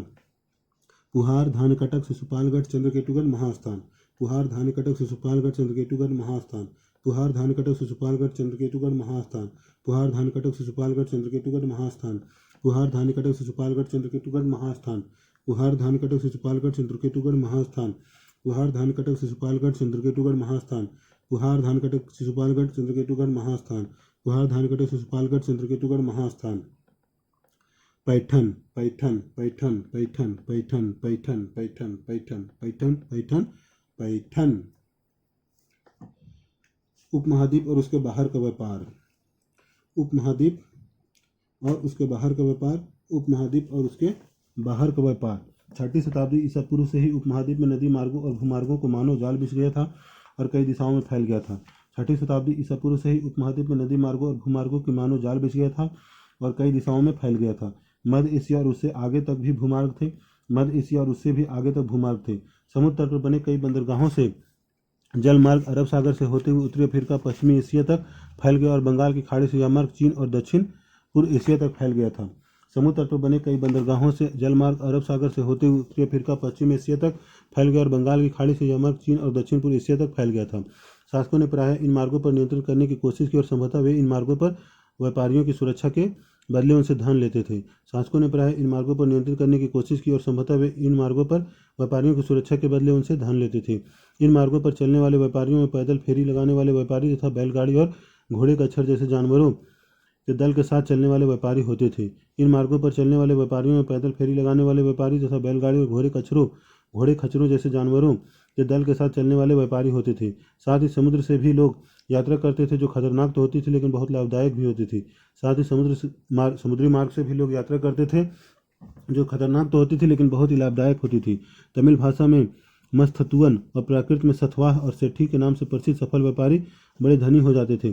तमिल भाषा में मत्स्यत्वन और प्राकृत में सतवाह और सेठी नाम से प्रसिद्ध सफल व्यापारी बड़े धनी हो जाते थे। तमिल भाषा में मत्स्यत्वन और प्राकृत में सतवाह और सेठी नाम से प्रसिद्ध सफल व्यापारी बड़े धनी हो जाते थे। तमिल भाषा में मत्स्यत्वन और प्राकृत में सतवाह और सेठी के नाम से प्रसिद्ध सफल व्यापारी बड़े धनी हो जाते थे। तमिल भाषा में मत्स्यत्वन और प्राकृत में सतवाह और सेठी नाम से प्रसिद्ध सफल व्यापारी बड़े धनी हो जाते थे। नमक, अनाज, कपड़ा, धातु और उनसे निर्मित उत्पाद, पत्थर, लकड़ी, जड़ी बूटी जैसे अनेक प्रकार के सामान एक स्थान से दूसरे स्थान तक पहुंचाए जाते थे। नमक, अनाज, कपड़ा, धातु और उनसे निर्मित उत्पाद, पत्थर, लकड़ी, जड़ी बूटी जैसे अनेक प्रकार के सामान एक स्थान से दूसरे स्थान तक पहुंचाए जाते थे। नमक, अनाज, कपड़ा, धातु और उनसे निर्मित उत्पाद, पत्थर, लकड़ी, जड़ी बूटी जैसे अनेक प्रकार के सामान एक स्थान से दूसरे स्थान तक पहुंचाए जाते थे। रोमन साम्राज्य में काली मिर्च जैसे मसालों तथा कपड़ों व जड़ी बूटियों की भारी मांग थी। रोमन साम्राज्य में काली मिर्च जैसे मसालों तथा कपड़ों व जड़ी बूटियों की भारी मांग थी। रोमन साम्राज्य में काली मिर्च जैसे मसालों तथा कपड़ों व जड़ी बूटियों की भारी मांग थी। इन सभी वस्तुओं को अरब सागर के रास्ते भूमध्य क्षेत्र में पहुंचाया गया था। इन सभी वस्तुओं को अरब सागर के रास्ते भूमध्य क्षेत्र तक पहुंचाया जाता था। सिक्के और राजा। सिक्के और राजा। सिक्के और राजा। मलाबार तट आधुनिक केरल। मलाबार तट आधुनिक केरल। मलाबार तट आधुनिक केरल यह एक यूनानी समुद्र यात्री द्वारा रचित पेरिपल्स ऑफ एरिथ्रियन सी का एक अंश है। यह एक यूनानी समुद्र यात्री द्वारा रचित पेरिपल्स ऑफ एरिथ्रियन सी का एक अंश है। भारी मात्रा में काली मिर्च और दाल चीनी खरीदने के लिए बाजार वाले नगरों में वे विदेशी व्यापारी जहाज भेजते हैं। भारी मात्रा में काली मिर्च और दाल चीनी खरीदने के लिए बाजार वाले नगर में वे विदेशी व्यापारी जहाज भेजते हैं। एक तो यहाँ भारी मात्रा में सिक्कों, पुखराज, सुरमा, मूंगे, कच्चे शीशे, तांबे, टीन और शीशे का आयात किया जाता है। एक तो यहाँ भारी मात्रा में सिक्कों, पुखराज, सुरमा, मूंगे, कच्चे शीशे, तांबे, टीन और शीशे का आयात किया जाता है। इन बाजारों के आसपास भारी मात्रा में उत्पन्न काली मिर्च का निर्यात किया जाता है। इन बाजारों के आसपास भारी मात्रा में उत्पन्न काली मिर्च का निर्यात किया जाता है। इसके अलावा उच्च कोटि के मोतियों, हाथी दांत, रेशमी वस्त्र, विभिन्न प्रकार के पारदर्शी पत्थरों, हीरो और काले नग और कछुए की खोपड़ी का भारी मात्रा में आयात होता है। इसके अलावा उच्च कोटि के मोतियों, हाथी दांत, रेशमी वस्त्र, विभिन्न प्रकार के पारदर्शी पत्थरों, हीरो और काले नग और कछुए की खोपड़ी का भारी मात्रा में आयात होता है। तमिलनाडु के कोडुमनाल में बहुमूल्य और कम मूल्यवान पत्थरों से बनाए जाने वाले मूंगे के उद्योग के पुरातात्विक साक्ष्य मिले। तमिलनाडु में कोडुमनाल में बहुमूल्य और कम मूल्यवान पत्थरों से बनाए जाने वाले मूंगे के उद्योग के पुरातात्विक साक्ष्य मिले। यह संभव है कि पेरिपल्स में वर्णित पत्थरों को इन्हीं तटवर्ती बंदरगाहों तक स्थानीय व्यापारी लाए होंगे। यह संभव है कि पेरिपल्स में वर्णित पत्थरों को इन्हीं तटवर्ती बंदरगाहों तक स्थानीय व्यापारियों ने लाए होंगे। हिंद, यमन, पश्चिमी। पेरिपल्स यूनानी भाषा का शब्द है जिसका अर्थ समुद्री यात्रा और एरिथ्रियन यूनानी भाषा में लाल सागर को कहते हैं। पेरिपल्स यूनानी भाषा का शब्द है जिसका अर्थ समुद्री यात्रा है। पेरिपल्स यूनानी भाषा का शब्द है जिसका अर्थ समुद्री यात्रा है। पेरिपल्स यूनानी भाषा का शब्द है जिसका अर्थ समुद्री यात्रा है। पेरिपल्स यूनानी भाषा का शब्द है जिसका अर्थ समुद्री यात्रा है। पेरिपल्स यूनानी भाषा का शब्द है जिसका अर्थ समुद्री यात्रा है। पेरिपल्स यूनानी भाषा का शब्द है जिसका अर्थ समुद्री यात्रा है। पेरिपल्स यूनानी भाषा का शब्द है जिसका अर्थ समुद्री यात्रा है। पेरिपल्स यूनानी भाषा का शब्द है जिसका अर्थ समुद्री यात्रा है। और एरिथ्रियन यूनानी भाषा में लाल सागर को कहते हैं।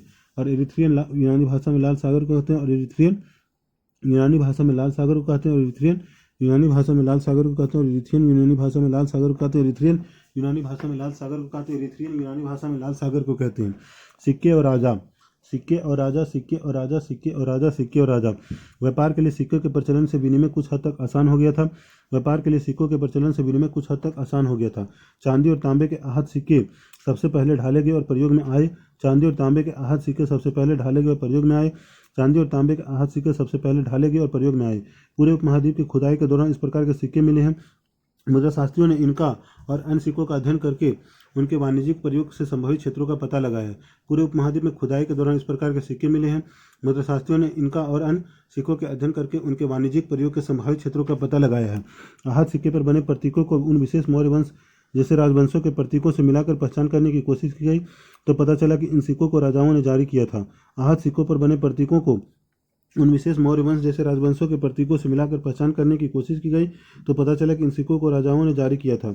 यह भी संभव है कि व्यापारियों, धनपतियों और नागरिकों ने इस प्रकार के कुछ सिक्के जारी किए हों। यह भी संभव है कि व्यापारियों, धनपतियों और नागरिकों ने इस प्रकार के कुछ सिक्के जारी किए हों। यह भी संभव है कि व्यापारियों, धनपतियों और नागरिकों ने इस प्रकार के कुछ सिक्के जारी किए हों।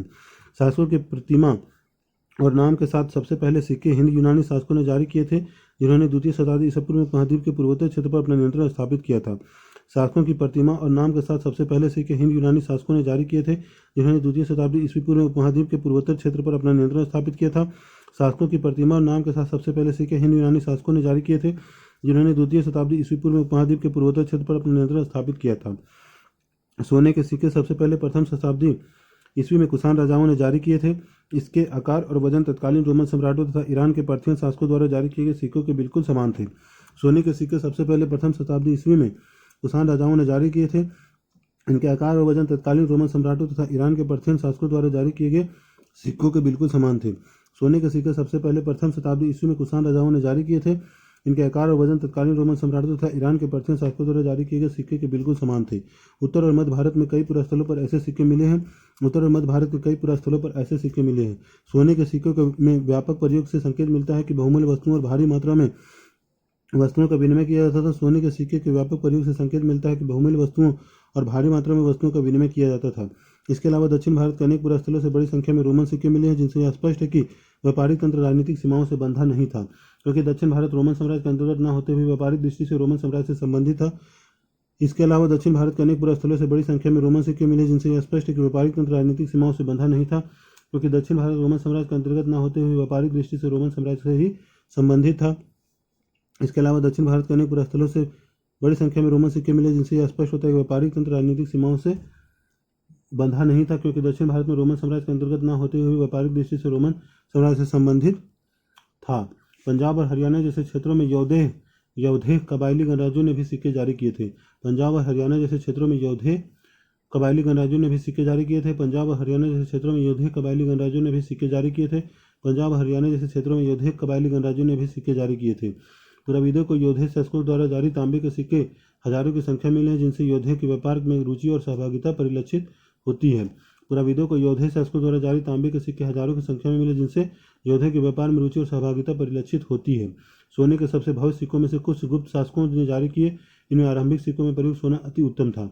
सोने के सबसे भव्य सिक्कों में से कुछ गुप्त शासकों ने जारी किए। इनमें आरंभिक सिक्कों में प्रयुक्त सोना अति उत्तम था। सोने के सबसे भव्य सिक्कों में से कुछ गुप्त शासकों ने जारी किए। इनके आरंभिक सिक्कों में प्रयुक्त सोना अति उत्तम था। इन सिक्कों के माध्यम से दूर देशों में व्यापार विनिमय करने में आसानी होती थी, जिससे शासकों को भी लाभ होता था। इन सिक्कों के माध्यम से दूर देशों से व्यापार विनिमय करने में आसानी होती थी, जिससे शासकों को भी लाभ होता था। इन सिक्कों के माध्यम से दूर देशों से व्यापार विनिमय करने में भी आसानी होती थी, जिससे शासकों को भी लाभ होता था। छठी शताब्दी ईस्वी में सोने के सिक्के मिलने कम हो गए। क्या इससे यह संकेत मिलता है कि उस काल में कुछ आर्थिक संकट पैदा हो गया था? इतिहासकारों में इसे लेकर मतभेद है। छठी शताब्दी ईस्वी से सोने के सिक्के मिलने कम हो गए। क्या इससे यह संकेत मिलता है कि उस काल में कुछ आर्थिक संकट पैदा हो गया था? इतिहासकारों में इसे लेकर मतभेद है। चौथी शताब्दी ईस्वी से सोने के सिक्के मिलने कम हो गए। क्या इससे यह संकेत मिलता है कि उस काल में कुछ आर्थिक संकट पैदा हो गया था? इतिहासकारों में इसे लेकर मतभेद है। कुछ का कहना है कि रोमन साम्राज्य के पतन के बाद दूरवर्ती व्यापार में कमी आई, जिससे उन राज्यों, समुदायों और क्षेत्रों की संपन्नता पर असर दिखा जिन्हें दूरवर्ती व्यापार से लाभ मिलता था। कुछ का कहना है कि रोमन साम्राज्य के पतन के बाद दूरवर्ती व्यापार में कमी आई, जिससे उन राज्यों, समुदायों और क्षेत्रों की संपन्नता में पर असर पड़ा जिन्हें दूरवर्ती व्यापार से लाभ मिलता था। अन्य का कहना है कि इस काल में नए नगरों और व्यापार के नवीन तंत्रों का उदय होने लगा था। अन्य का कहना है कि इस काल में नए नगरों और व्यापार के नवीन तंत्रों का उदय होने लगा था। उनका यह भी कहना है कि यद्यपि इस काल के सोने के सिक्कों का मिलना तो कम हो गया, लेकिन अभिलेखों और ग्रंथों में सिक्के का उल्लेख होता रहा है। उनका यह भी कहना है कि यद्यपि इस काल के सोने के सिक्के का मिलना तो कम हो गया, लेकिन अभिलेखों और ग्रंथों में सिक्के का उल्लेख होता रहा है। क्या इसका अर्थ यह हो सकता है कि सिक्के इसलिए कम मिलते हैं क्योंकि वे प्रचलन में थे, उनका किसी ने संग्रह करके नहीं रखा था? क्या इसका अर्थ यह हो सकता है कि सिक्के इसलिए कम मिलते हैं क्योंकि वे प्रचलन में थे और उनका किसी ने संग्रह करके नहीं रखा था? मुद्राशास्त्र सिक्कों का अध्ययन है। मुद्राशास्त्र सिक्कों का अध्ययन है। मुद्राशास्त्र सिक्कों का अध्ययन है। मुद्राशास्त्र सिक्कों का अध्ययन है। मुद्राशास्त्र सिक्कों का अध्ययन है। इसके साथ ही उन पर पाए जाने वाले चित्र, लिपि आदि तथा उनकी धातुओं का विशेषण विश्लेषण और जिन संदर्भों में इन सिक्कों को पाया गया उनका अध्ययन भी मुद्रा शास्त्र के अंतर्गत आता है। इसके साथ ही उन पर पाए जाने वाले चित्र, लिपि आदि तथा उनकी धातुओं का विश्लेषण और जिन संदर्भों में इन सिक्कों को पाया गया है उनका अध्ययन भी मुद्रा शास्त्र के अंतर्गत आता है। आहत शब्द से ही स्पष्ट है कि इन सिक्कों पर प्रतीकों को आहत करके उन्हें बनाया जाता था। चित्र 2.7 आहत शब्द से ही स्पष्ट है कि इन सिक्कों पर प्रतीकों को आहत कर उन्हें बनाया जाता था। आहत शब्द से स्पष्ट है कि इन सिक्कों पर प्रतीकों को आहत कर उन्हें बनाया जाता था। आहत शब्द से स्पष्ट है कि इन सिक्कों पर प्रतीकों को आहत कर उन्हें बनाया जाता था। आहत शब्द से स्पष्ट है कि इन सिक्कों पर प्रतीकों को आहत कर उन्हें बनाया जाता था। चित्र 2.8 एक योधेय सिक्का। चित्र 2.8 एक योधेय सिक्का, एक योधेय सिक्का, एक योधेय सिक्का, एक योधेय सिक्का, एक योधेय सिक्का, एक योधेय सिक्का, एक योधेय सिक्का, एक योधेय सिक्का, एक योधेय सिक्का, एक योधेय सिक्का। चित्र 2.9 एक गुप्त सिक्का, एक गुप्त सिक्का, एक गुप्त सिक्का, एक गुप्त सिक्का, एक गुप्त सिक्का, एक गुप्त सिक्का, एक गुप्त सिक्का, एक गुप्त सिक्का, एक गुप्त सिक्का, एक गुप्त सिक्का, एक गुप्त सिक्का, एक गुप्त सिक्का। चर्चा कीजिए। व्यापार में विनिमय के लिए क्या क्या प्रयोग होता था? लिखित स्रोतों से किस प्रकार के विनिमय का पता चलता है? क्या कुछ विनिमय ऐसे भी हैं जिनका ज्ञान स्रोतों से नहीं हो पाता है?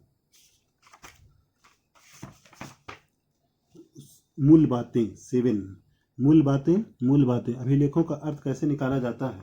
अभिलेखों का अर्थ कैसे निकाला जाता है? अभिलेखों का अर्थ कैसे निकाला जाता है? अभी तक हम अन्य बातों के अलावा अभिलेखों के अंशों के बारे में अध्ययन कर रहे थे। लेकिन इतिहासकारों को यह कैसे ज्ञात होता है कि अभिलेखों पर क्या लिखा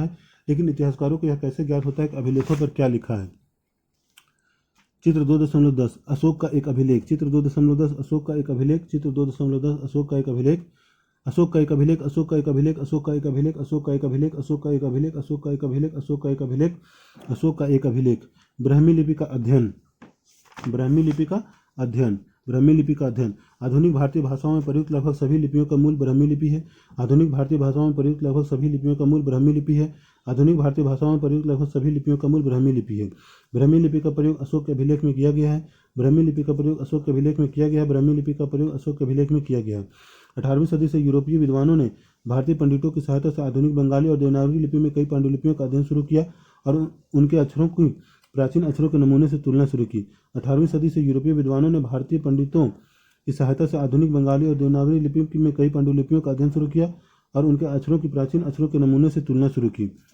आरंभिक अभिलेखों का अध्ययन करने वाले विद्वानों ने कई बार यह अनुमान लगाया कि ये संस्कृत में लिखे हैं, जबकि प्राचीनतम अभिलेख वस्तुतः प्राकृत में थे। आरंभिक अभिलेखों का अध्ययन करने वाले विद्वानों ने कई बार यह अनुमान लगाया कि ये संस्कृत में लिखे हैं, जबकि प्राचीनतम अभिलेख वस्तुतः प्राकृत में थे। फिर कई दशकों बाद अभिलेख वैज्ञानिकों के अथक परिश्रम के बाद जेम्स प्रिंसेप ने अशोककालीन ब्राह्मी लिपि का 1838 में अर्थ निकाल लिया। फिर कई दशकों बाद अभिलेख वैज्ञानिकों के अथक परिश्रम के बाद जेम्स प्रिंसेप ने अशोककालीन ब्राह्मी लिपि का 1838 में अर्थ निकाल लिया। फिर कई दशकों बाद अभिलेख वैज्ञानिकों के अथक परिश्रम के बाद जेम्स प्रिंसेप ने अशोककालीन ब्राह्मी लिपि का अर्थ निकाल लिया। खरोष्टी लिपि को कैसे पढ़ा गया? खरोष्टी लिपि को कैसे पढ़ा गया? खरोष्टी लिपि को कैसे पढ़ा गया? पश्चिमोत्तर के अभिलेखों में प्रयुक्त खरोष्टी लिपि के पढ़े जाने की कहानी अलग है। पश्चिमोत्तर के अभिलेखों में प्रयुक्त खरोष्टी लिपि के पढ़े जाने की कहानी अलग है। पश्चिमोत्तर के अभिलेखों में प्रयुक्त खरोष्टी लिपि के पढ़े जाने की कहानी अलग है। इस क्षेत्र में शासन करने वाले हिंद यूनानी राजाओं द्वारा बनवाए गए सिक्कों से जानकारी हासिल करने में आसानी हुई। इस क्षेत्र में शासन करने वाले हिंद यूनानी राजाओं द्वारा बनवाए गए सिक्कों से जानकारी हासिल करने में आसानी हुई। इस क्षेत्र में शासन करने वाले हिंद यूनानी राजाओं द्वारा बनाए गए सिक्कों से जानकारी हासिल करने में आसानी हुई। इन सिक्कों में राजाओं के नाम यूनानी और खरोष्टी में लिखे गए हैं। इन सिक्कों में राजाओं के नाम यूनानी और खरोष्टी में लिखे गए हैं। सिक्कों में राजाओं के नाम यूनानी और खरोष्टी में लिखे गए हैं। यूनानी भाषा पढ़ने वाले यूरोपीय विद्वानों ने अक्षरों का मेल किया है। यूनानी भाषा पढ़ने वाले यूरोपीय विद्वानों ने अक्षरों का मेल किया है। यूनानी भाषा पढ़ने वाले यूरोपीय विद्वानों ने अक्षरों का मेल किया है। उदाहरण के तौर पर दोनों लिपियों में अपोलोडोटस का नाम लिखने के लिए एक प्रतीक मान लीजिए आ प्रयुक्त किया गया। उदाहरण के लिए दोनों लिपियों में अपोलोडोटस का नाम लिखने के लिए एक ही प्रतीक मान लीजिए आ का प्रयोग किया गया। क्योंकि प्रिंसेप ने खरोष्टी में लिखे अभिलेखों की भाषा की पहचान प्राकृत के रूप में की थी, इसलिए लंबे अभिलेखों को पढ़ना सरल हो गया। क्योंकि प्रिंसेप ने खरोष्टी में लिखे अभिलेखों की भाषा की पहचान प्राकृत के रूप में की थी, इसलिए लंबे अभिलेखों को पढ़ना सरल हो गया। चित्र 2.11 अशोक के समय की ब्राह्मी और उसके शरणार्थी देवनागरी अक्षर। अशोक के समय ब्राह्मी और उसके शरणार्थी देवनागरी अक्षर। अशोक के समय ब्राह्मी और उसके शरणार्थी देवनागरी अक्षर। अशोक के समय ब्राह्मी और उसके शरणार्थी देवनागरी अक्षर।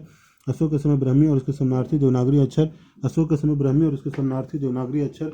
अशोक के समय ब्राह्मी और उसके शरणार्थी देवनागरी अक्षर। अभिलेखों से प्राप्त ऐतिहासिक साक्ष्य। अभिलेखों से प्राप्त ऐतिहासिक साक्ष्य। अभिलेखों से प्राप्त ऐतिहासिक साक्ष्य। इतिहासकारों एवं अभिलेख शास्त्रियों के काम करने के तरीकों का पता लगाने के लिए आइए हम अशोक के 2 अभिलेखों को ध्यान से पढ़ें। ध्यान देने योग्य बात है कि अभिलेख में शासक अशोक का नाम नहीं लिखा है। ध्यान देने योग्य बात है कि अभिलेख 1610 में शासक अशोक का नाम नहीं लिखा है। उसमें अशोक द्वारा अपनाई गई उपाधियों का प्रयोग किया गया, जैसे देव नाम प्रिय अर्थात देवताओं का प्रिय, और प्रियदर्शी यानी देखने में सुंदर। इसमें अशोक द्वारा अपनाई गई उपाधियों का प्रयोग किया, जैसे देव नाम प्रिय अर्थात देवताओं का प्रिय और प्रियदर्शी यानी देखने में सुंदर। उसमें अशोक द्वारा अपनाई गई उपाधियों का प्रयोग किया, जैसे देव नाम प्रिय अर्थात देवताओं का प्रिय और प्रियदर्शी यानी देखने में सुंदर। देव नाम प्रिय अर्थात देवताओं का प्रिय, देव नाम प्रिय अर्थात देवताओं का प्रिय, देव नाम प्रिय अर्थात देवताओं का प्रिय, देव नाम प्रिय अर्थात देवताओं का प्रिय, देव नाम प्रिय अर्थात देवताओं का प्रिय, प्रियदर्शी यानी देखने में सुंदर, प्रियदर्शी यानी देखने में सुंदर, प्रियदर्शी यानी देखने में सुंदर, प्रियदर्शी यानी देखने में सुंदर, प्रियदर्शी यानी देखने में सुंदर। अशोक नाम अन्य अभिलेख में मिलता है जिसमें उनकी उपाधियां भी लिखी है। अशोक नाम अन्य अभिलेखों में मिलता है जिनमें उनकी उपाधियां भी लिखी है। अशोक नाम अन्य अभिलेखों में मिलता है जिनमें उनकी उपाधियां भी लिखी है। इन अभिलेखों का परीक्षण करने के बाद अभिलेख शास्त्रियों ने पता लगाया कि उनके विषय, शैली, भाषा और पुरा लिपि विज्ञान सब में समानता था। वे इस निष्कर्ष पर पहुंचे कि इन अभिलेखों को एक ही शासक ने बनवाया था। इन अभिलेखों का परीक्षण करने के बाद अभिलेख शास्त्रियों ने पता लगाया कि उनके विषय, शैली, भाषा और पुरा लिपि विज्ञान सब में समानता था। वे निष्कर्ष पर पहुंचे कि इन अभिलेखों में एक ही शासक ने बनवाया था। इन अभिलेखों का परीक्षण करने के बाद अभिलेख शास्त्रियों ने पता लगाया कि उनके विषय, शैली, भाषा और पुरा लिपि विज्ञान सब में समानता था। वे निष्कर्ष पर पहुंचे कि इन अभिलेखों को एक ही शासक ने बनवाया था। आपने यह देखा होगा कि अशोक ने अपने अभिलेखों में कहा कि उनसे पहले के शासकों ने रिपोर्ट एकत्र करने की व्यवस्था नहीं की थी। आपने यह भी देखा होगा कि अशोक ने अपने अभिलेखों में यह कहा कि अशोक ने अपने अभिलेखों में कहा है कि उनसे पहले के शासकों ने रिपोर्ट एकत्र करने की व्यवस्था नहीं की थी। आपने यह भी देखा होगा कि अशोक ने अपने अभिलेखों में कहा है कि उनसे पहले के शासकों ने रिपोर्ट एकत्र करने की व्यवस्था नहीं की थी। यदि अशोक से पहले के उपमहाद्वीप इतिहास पर विचार करें तो क्या आपको लगता है कि अशोक का यह वक्तव्य सही है? यदि अशोक से पहले के उपमहाद्वीपीय इतिहास पर विचार करें तो क्या आपको लगता है कि अशोक का यह वक्तव्य सही है? इतिहासकारों को बार बार अभिलेखों में लिखे कथनों का परीक्षण करना पड़ता है ताकि यह पता चल सके कि जो उनमें लिखा है वह सत्य है, संभव है या फिर अतिशयोक्तिपूर्ण। इतिहासकारों को बार बार अभिलेखों में लिखे कथनों का परीक्षण करना पड़ता है ताकि यह पता चल सके जो उसमें लिखा है वह सत्य है, संभव है या फिर अतिशयोक्तिपूर्ण। क्या आपने ध्यान दिया कि कुछ शब्द ब्रैकेट में लिखे गए हैं? अभिलेख शास्त्री प्रायः वाक्यों के अर्थ स्पष्ट करने के लिए ऐसा करते हैं। क्या आपने ध्यान दिया कि कुछ शब्द ब्रैकेट में लिखे हैं? अभिलेख शास्त्री वाक्यों के अर्थ को स्पष्ट करने के लिए ऐसा करते हैं। यह बड़े ध्यान से करना पड़ता है जिससे कि लेखक का मूल अर्थ ना बदल जाए।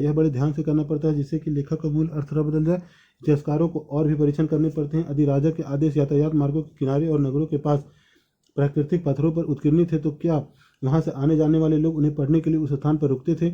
इतिहासकारों को और भी परीक्षण करने पड़ते थे। यदि राजा के आदेश यातायात मार्गों के किनारे और नगरों के पास प्राकृतिक पत्थरों पर उत्कीर्णित थे तो क्या वहां से आने जाने वाले लोग उन्हें पढ़ने के लिए उस स्थान पर रुकते थे? अधिकांश लोग प्रायः पढ़ा लिखे नहीं थे। क्या पाटलिपुत्र में प्रयुक्त प्राकृत उपमहाद्वीप के सभी स्थानों पर लोग समझते थे? अच्छा, अधिकांश लोग पढ़े लिखे नहीं थे। राजा के आदेश। राजन देवनाम प्रियदर्शी यह कहते हैं अतीत में मसलों का निपटाने और नियमित रूप से सूचना एकत्र करने की व्यवस्थाएं नहीं थी। लेकिन मैंने निम्नलिखित व्यवस्था की है। लोगों के समाचार हम तक प्रतिवेदक सदैव पहुंचाए, चाहे मैं कहीं भी हूँ, खाना खा रहा हूँ, अंतःपुर में हूँ, विश्राम कक्ष में हूँ, गौशाले में हूँ या फिर पालकी में मुझे ले जाया जा रहा हो अथवा वटिका में हूँ। मैं लोगों के विषयों का निराकरण हर स्थल पर करूँगा। लोगों के समाचार हम तक प्रतिवेदक सदैव पहुँचाए, चाहे मैं कहीं भी हूँ, खाना खा रहा हूँ, अंतःपुर में हूँ, विश्राम कक्ष में हूँ, गौशाले में हूँ या फिर पालकी में मुझे ले जाया जा रहा हो अथवा वटिका में हूँ। मैं लोगों के विषय का निराकरण हर स्थल पर करूँगा। हिंद यूनानी शासक मिनांडर का एक सिक्का। चित्र 2.12 हिंद यूनानी शासक मिनांडर का एक सिक्का। हिंद यूनानी शासक मिनांडर का एक सिक्का। हिंद यूनानी शासक मिनांडर का एक सिक्का। हिंद यूनानी शासक मिनांडर का एक सिक्का। हिंद यूनानी शासक मिनांडर का एक सिक्का। हिंद यूनानी शासक मिनांडर का एक सिक्का। हिंद यूनानी शासक मिनांडर का एक सिक्का। अधिकांश लोग प्राय पढ़े लिखे नहीं थे। क्या पाटलिपुत्र में प्रयुक्त प्राकृत उपमहाद्वीप के सभी स्थानों पर लोग समझते थे? क्या पाटलिपुत्र में प्रयुक्त प्राकृत उपमहाद्वीप में सभी स्थानों पर लोग समझते थे? क्या राजा के आदेशों का पालन किया जाता था? इन प्रश्नों का उत्तर पाना सदैव आसान नहीं है। क्या राजा के आदेशों का पालन किया जाता था? इन प्रश्नों का उत्तर पाना सदैव आसान नहीं है। इनमें से कुछ समस्याओं के प्रमाण हमें अशोक के अभिलेख में मिलते हैं जिसकी व्याख्या पर अशोक की वेदना के प्रतिबिंब के रूप में की जाती है। इनमें से कुछ समस्याओं के प्रमाण हमें अशोक के अभिलेख में मिलते हैं जिसकी व्याख्या पर अशोक की वेदना के प्रतिबिंब के रूप में की जाती है। साथ ही यह शुद्ध युद्ध के प्रति उनकी मनोवृत्ति में परिवर्तन को भी दर्शाता है। साथ ही यह युद्ध के प्रति उनकी मनोवृत्ति में परिवर्तन को भी दर्शाता है। जैसा कि हम आगे पढ़ेंगे, यदि हम अभिलेख के शाब्दिक अर्थ के परिसमझने का प्रयास करते हैं तो परिस्थिति और भी जटिल हो जाती है। जैसा कि हम आगे पढ़ेंगे, यदि हम अभिलेख के शाब्दिक अर्थ के परिसमझने का प्रयास करते हैं तो परिस्थिति और भी जटिल हो जाती है। यद्यपि अशोक के अभिलेख आधुनिक उड़ीसा से प्राप्त हुए, लेकिन उनकी वेदना को परिलक्षित करने वाला अभिलेख वहां नहीं मिला है, अर्थात यह अभिलेख उस क्षेत्र में नहीं उपलब्ध है जिस पर विजय प्राप्त की गई थी। यद्यपि अशोक के अभिलेख आधुनिक उड़ीसा से प्राप्त हुए, लेकिन उनकी वेदना को परिलक्षित करने वाला अभिलेख वहां नहीं मिला है, अर्थात यह अभिलेख उस क्षेत्र में नहीं उपलब्ध है जिस पर विजय प्राप्त की गई थी। इसका हम क्या अर्थ लगाएं? क्या राजा की नव विजय की वेदना उस क्षेत्र के लिए इतनी दर्दनाक था कि राजा इस मुद्दे पर कुछ कह न सका? इसका हम क्या अर्थ लगाएं? क्या राजा की नव विजय की वेदना उस क्षेत्र के लिए इतनी दर्दनाक थी कि राजा इस मुद्दे पर कुछ कह न सका? राजा की वेदना। जब देवनाम प्रियदर्शी ने अपने शासन के 8 वर्ष पूरे किए तो उन्होंने कलिंग, आधुनिक तटवर्ती उड़ीसा पर विजय प्राप्त की। 1.5 लाख पुरुषों को निष्कासित किया गया, 1 लाख मारे गए और इससे भी ज्यादा की मृत्यु हुई। 1.5 लाख पुरुषों को निष्कासित किया गया, 1 लाख मारे गए और इससे भी ज्यादा की मृत्यु हुई। कलिंग पर शासन स्थापित करने के बाद देवनाम्पीय धर्म के गहन अध्ययन, धर्म के स्नेह और धर्म के उपदेश में डूब गए हैं। कलिंग पर शासन स्थापित करने के बाद देवनाम्पीय धर्म के गहन अध्ययन, धर्म के स्नेह और धर्म के उपदेश में डूब गए हैं। यही देवनाम्पीय के लिए कलिंग की विजय की पश्चाताप है। देवनाम्पीय के लिए यह बहुत वेदनादायी और निंदनीय है कि जब कोई किसी राज्य पर विजय प्राप्त करता है तो पराजित राज्य का हनन होता है, वहाँ लोग मारे जाते हैं, निष्कासित किए जाते हैं। देवनाम्पीय के लिए यह बहुत वेदनादायी और निंदनीय है कि जब कोई किसी राज्य पर विजय प्राप्त करता है तो पराजित राज्य का हनन होता है, वहाँ लोग मारे जाते हैं और निष्कासित किए जाते हैं। अभिलेख साक्ष्य की सीमा। अब आपको यह पता चल गया होगा कि अभिलेखों से प्राप्त जानकारी की भी सीमा होती है। कभी कभी इसकी तकनीकी सीमा होती है। अक्षरों को हल्के ढंग से उत्कीर्णित किया जाता है जिन्हें पढ़ पाना मुश्किल होता है। कभी कभी इनकी तकनीकी सीमा होती है। अक्षरों को हल्के ढंग से उत्कीर्णित किया जाता है जिन्हें पढ़ पाना मुश्किल होता है। साथ ही अभिलेख नष्ट भी हो सकते हैं जिससे अक्षर लुप्त हो जाते हैं। इसके अलावा अभिलेखों के शब्दों को वास्तविक अर्थ के बारे में पूर्ण रूप से ज्ञान हो पाना सदैव सरल नहीं होता, क्योंकि कुछ अर्थ किसी विशेष स्थान या समय से संबंधित होते हैं। इसके अलावा अभिलेखों के शब्दों के वास्तविक अर्थ के बारे में पूर्ण रूप से ज्ञान हो पाना सदैव सरल नहीं होता, क्योंकि कुछ अर्थ में किसी विशेष स्थान या समय से संबंधित होते हैं। यदि आप अभिलेख के शोधपत्रों को पढ़ें तो आप पाएंगे कि विद्वान इनके पढ़ने की वैकल्पिक विधियों पर चर्चा करते रहते हैं। यदि आप अभिलेख के शोधपत्रों को पढ़ें तो आप पाएंगे विद्वान इनके पढ़ने की वैकल्पिक विधियों पर चर्चा करते रहते हैं। यद्यपि कई हजार अभिलेख प्राप्त हुए, लेकिन सभी के अर्थ नहीं निकाले जा सके या प्रकाशित किए गए या उनका अनुवाद किए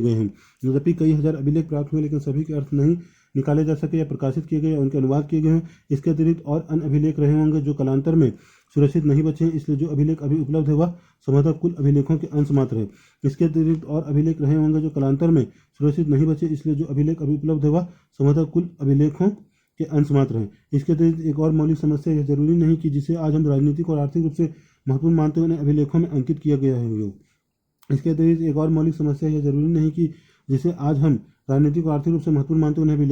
किया ही गया हो। उदाहरण के तौर पर खेती की दैनिक प्रक्रियाएं और रोजमर्रा की जिंदगी के सुख दुख का उल्लेख अभिलेखों में नहीं मिलता, क्योंकि प्रायः अभिलेख बड़े और विशेष अवसरों का वर्णन करते हैं। उदाहरण के तौर पर खेती की दैनिक प्रक्रियाएं और रोजमर्रा की जिंदगी के सुख दुख का उल्लेख अभिलेखों में नहीं मिलता है, क्योंकि प्रायः अभिलेख बड़े और विशेष अवसरों पर वर्णन करते हैं। इसके अलावा अभिलेख हमेशा उन्हीं व्यक्तियों के विचार व्यक्त करते हैं जो उन्हें बनवाते थे। इसलिए इन अभिलेखों में व्यक्त विचारों की समीक्षा अन्य विचारों के परिप्रेक्ष्य में करनी होगी ताकि हमें अपने अतीत की बेहतर ज्ञान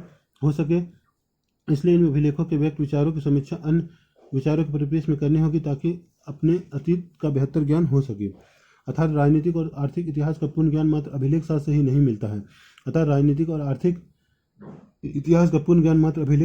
मिलता है। साथ ही इतिहासकार प्रायः प्राचीन और अर्वाचीन दोनों प्रकार के प्रमाणों पर आशंका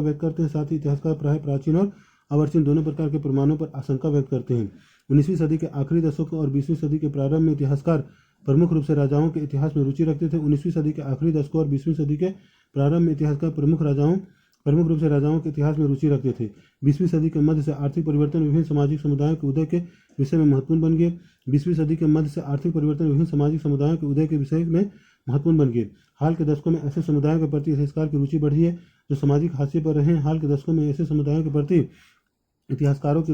सामाजिक हाशिए पर रहे। इससे संभवतः प्राचीन स्रोतों का पुनर्विचार किया जाएगा और विश्लेषण की नई विधियां विकसित होगी। इससे संभवतः प्राचीन स्रोतों पर पुनर्विचार किया जाएगा और विश्लेषण की नई विधियां विकसित होंगी। चित्र 2.13 कर्नाटक से प्राप्त एक ताम्रपत्र लेख लगभग 6वीं शताब्दी ईस्वी। कर्नाटक से प्राप्त एक ताम्रपत्र लेख लगभग 6वीं शताब्दी ईस्वी। कर्नाटक से प्राप्त एक ताम्रपत्र लेख लगभग 6वीं शताब्दी ईस्वी। कर्नाटक से प्राप्त एक ताम्रपत्र लेख लगभग 6वीं शताब्दी ईस्वी। कर्नाटक से प्राप्त एक ताम्रपत्र लेख कर्नाटक से प्राप्त एक ताम्रपत्र लेख कर्नाटक से प्राप्त एक ताम्रपत्र लेख कर्नाटक से प्राप्त एक ताम्रपत्र लेख कर्नाटक से प्राप्त एक ताम्रपत्र लेख। हर हर महादेव, जय माता दी।